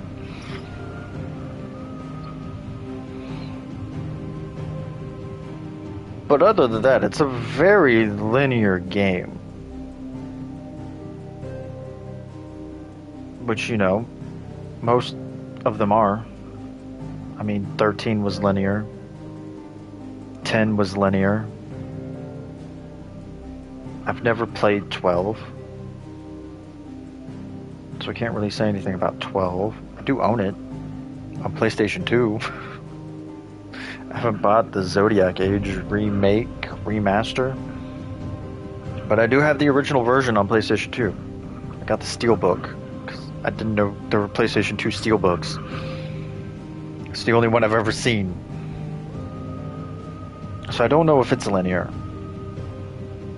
And I would imagine 13-2 is linear too. If it's anything like 13. Because 13 and 10 do the same thing, where they're both hallways. And then near the end game you get an openish kind of like wild area to like explore a little bit. Although 10 has a lot more backtracking, whereas 13 I think you're just kind of going straight in a line. Because you're jumping from party to party. Because you're not just Lightning the entire game. Sometimes you're with Lightning and Saz, sometimes you're with Vanille and... Oh, what the hell is her name? Oh god, I can't remember her name. It's been such a long time. Fang. Yeah, Vanille and Fang. Or Hope and Vanille. It's like jumping between the two until they like combine.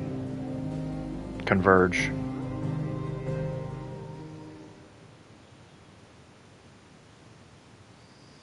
Post cutscene?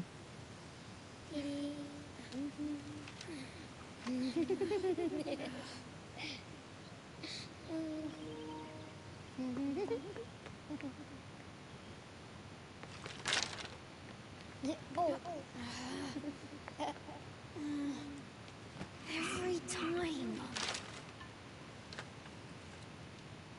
Will you light it? Yes, Mother.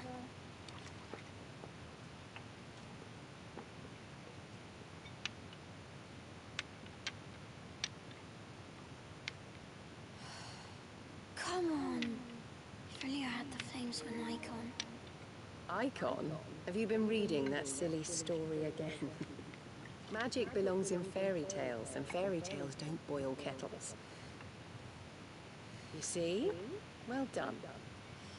Now, be a good lad, and play with your brother until supper. Come on, hurry! Hurry! Right.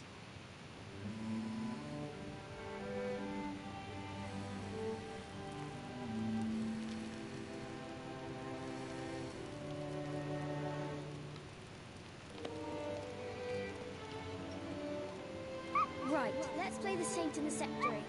No, I don't want to be Madu. What do you want to play then? War of the Icons! Again? Right. And I get to be a fruit. Right, I'm the older brother. What's the harm? It says so.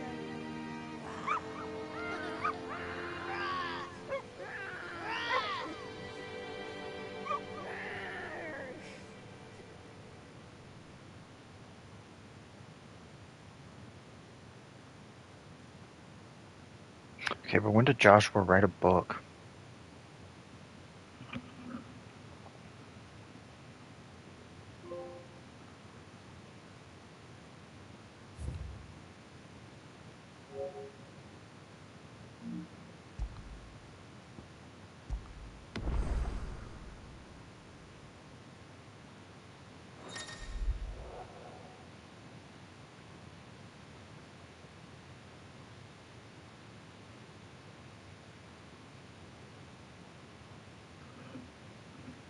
Wait, what?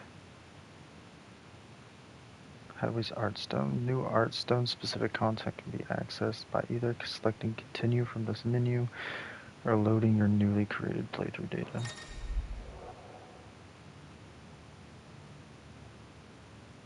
Yeah, I can tell you have no desire to do that.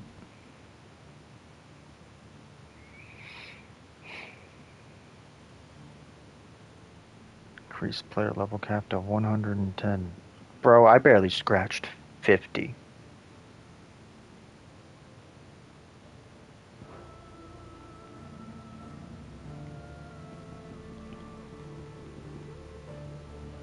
I mean, overall, I know a lot of people like to make the argument that this isn't a true Final Fantasy game.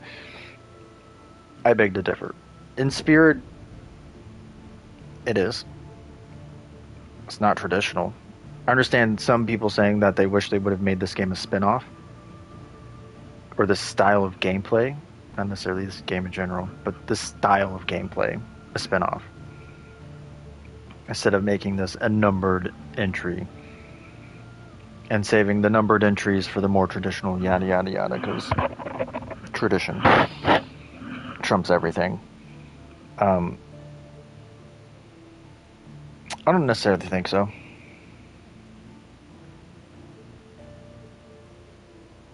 And I know this game struggled to sell in the beginning because it, PlayStation exclusive, while on a struggling console market. Even if they would have made it multi-platform, I still don't think it would have sold like tremendously all that much better. Because Xbox's install base is like significantly smaller than PlayStation's, for one. And I'm not too for sure how many Xbox players are going to go for Final Fantasy 16 in general.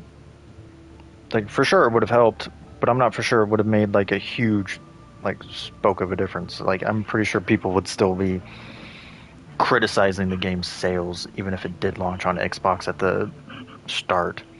Because in 2023, like, that's right around the time when people were starting to get PlayStations and Xboxes, like, again, like, for the first time since COVID really fucking just hampered this generation's sales out the gate. But overall, would I say this is my favorite Final Fantasy game? No. The combat alone in this game would tell me no. Because look, I love 10. I love Final Fantasy 9. I love Final Fantasy 7. I even enjoyed 13. Like, I would say I enjoyed 13 more than this game, but that's just because the paradigm shift combat in that game was really intriguing. I actually do like it. I would say I like the characters and the story of 16 better than 13. But I like the story and characters in 13 enough that enjoying the combat in that game balances it out better and puts it above 16. And then 15 is just like extremely nostalgic to me. Like, 15 holds like a really special place in my heart, and it'll always be up there for me. Like, top 3. Like, 9's my favorite, bar none. Like, I don't think that's ever going to change. But it's like, so far you have 3 action-styled combats that Square has tried for Final Fantasy in recent memory. You have 15s, 16s, and the 7 remake trilogy. 15's is very simplistic and flashy. 16's goes for a little more, I guess you could say, dynamic, more heavier action coded focus. Tries to not make it too simplistic, but simple enough that it's not too overwhelming. And then 7 Remakes is like the perfect blend of sort of that ATB turn-based style melding with almost like Kingdom Hearts in 15 style of action. It's not too hack and slashy, and it's not too slow because of the ATB thing. It's like the perfect blend. Honestly, if they were to use 7 Remake and Rebirth and whatever the hell the last game is going to be called, if they were to just use that combat system as their like default action style combat for games, I would enjoy that. I would love that. I love 7 Remake and Rebirth combat. Like, it's so good. It's really fun. Like, you can break it, and you know, sometimes again fights drag a bit because you feel like you're doing chip. Dear Lord, some of those summon fights in Rebirth make me want to. Whoa. It's the reason why I haven't finished Gilgamesh. Because in order to fight Gilgamesh, you have to fight every single one of them again. And I really don't want to fight Odin with 2 other fucking summons fighting alongside him. Because that's how you have to fight Gilgamesh. Before you can fight Gilgamesh, you have to fight 3 summons at the same time in 2 different fights. And I didn't like those summon fights enough to begin with. But like the normal boss fights throughout the game, I really enjoyed. The fucking Chadley simulation shit I don't care for, but the point is, I like that action combat system a hell of a lot more than 16's and 15's. Like 15's in the middle just because it's inoffensive for the most part.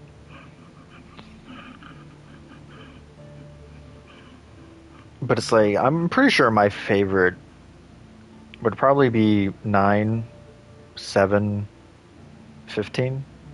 Would probably be my top 3. Because it's like the 2D games, just, I don't know, the first 3 just don't do it for me. Story-wise, character-wise. 4's got good characters. I've yet to finish it. Just because when I started it on the DS version.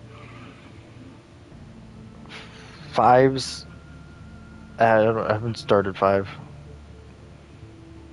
I've started 6. And I like its characters, but I also, it's just not, it's too many. There's too many characters. 6 has an overwhelming amount of party, and then it also does like the jumping. And it, I don't know, that takes me out of it. Like, I still like it, what I've played so far.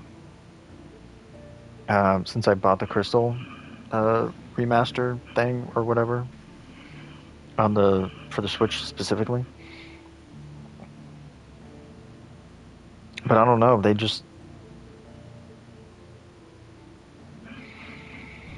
just something about them that doesn't grip me to the degree that 9 does. 10, 7, whether it's the original 7 or Remake and Rebirth, or 15.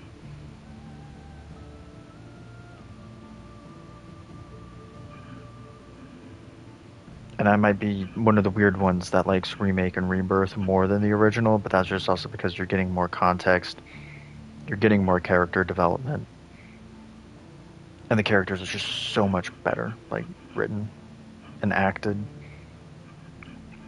Zach's VA was standing. I know a lot of people don't like the new Zach VA. It is what it is.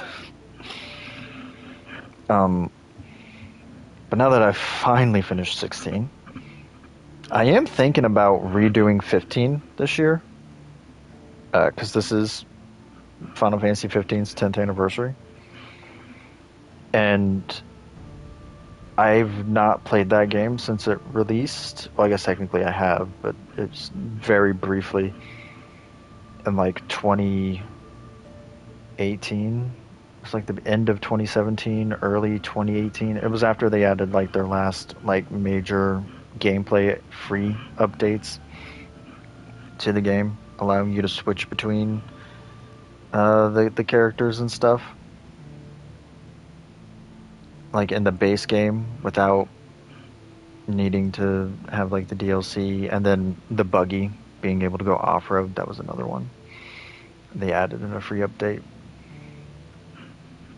So it's like I barely touched those two things. So it'd be interesting to see how playing through that game with those there from like the beginning, or like roughly the beginning, changes the dynamic of it all. And I know they changed at the end of Insomnia.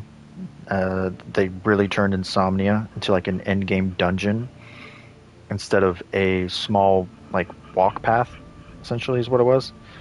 You just kind of walked through the streets a bit, went underground, and then ended up at the multi-part boss fight at the end. I know they've done that. And I don't know if they've changed anything about Chapter 13 or 14 at all. So it's like, aside from that, I don't know what's changed too much in that outside of those. So it'd be interesting to go through it again just to see the differences and whatnot.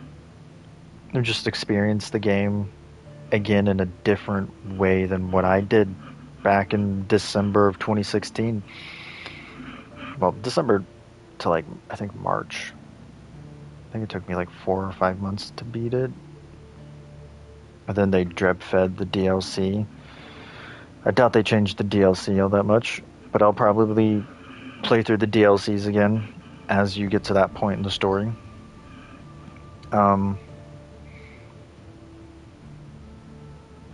But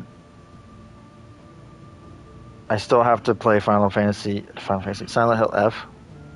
I still have to replay that game up to the point to where I fucked up the last ending.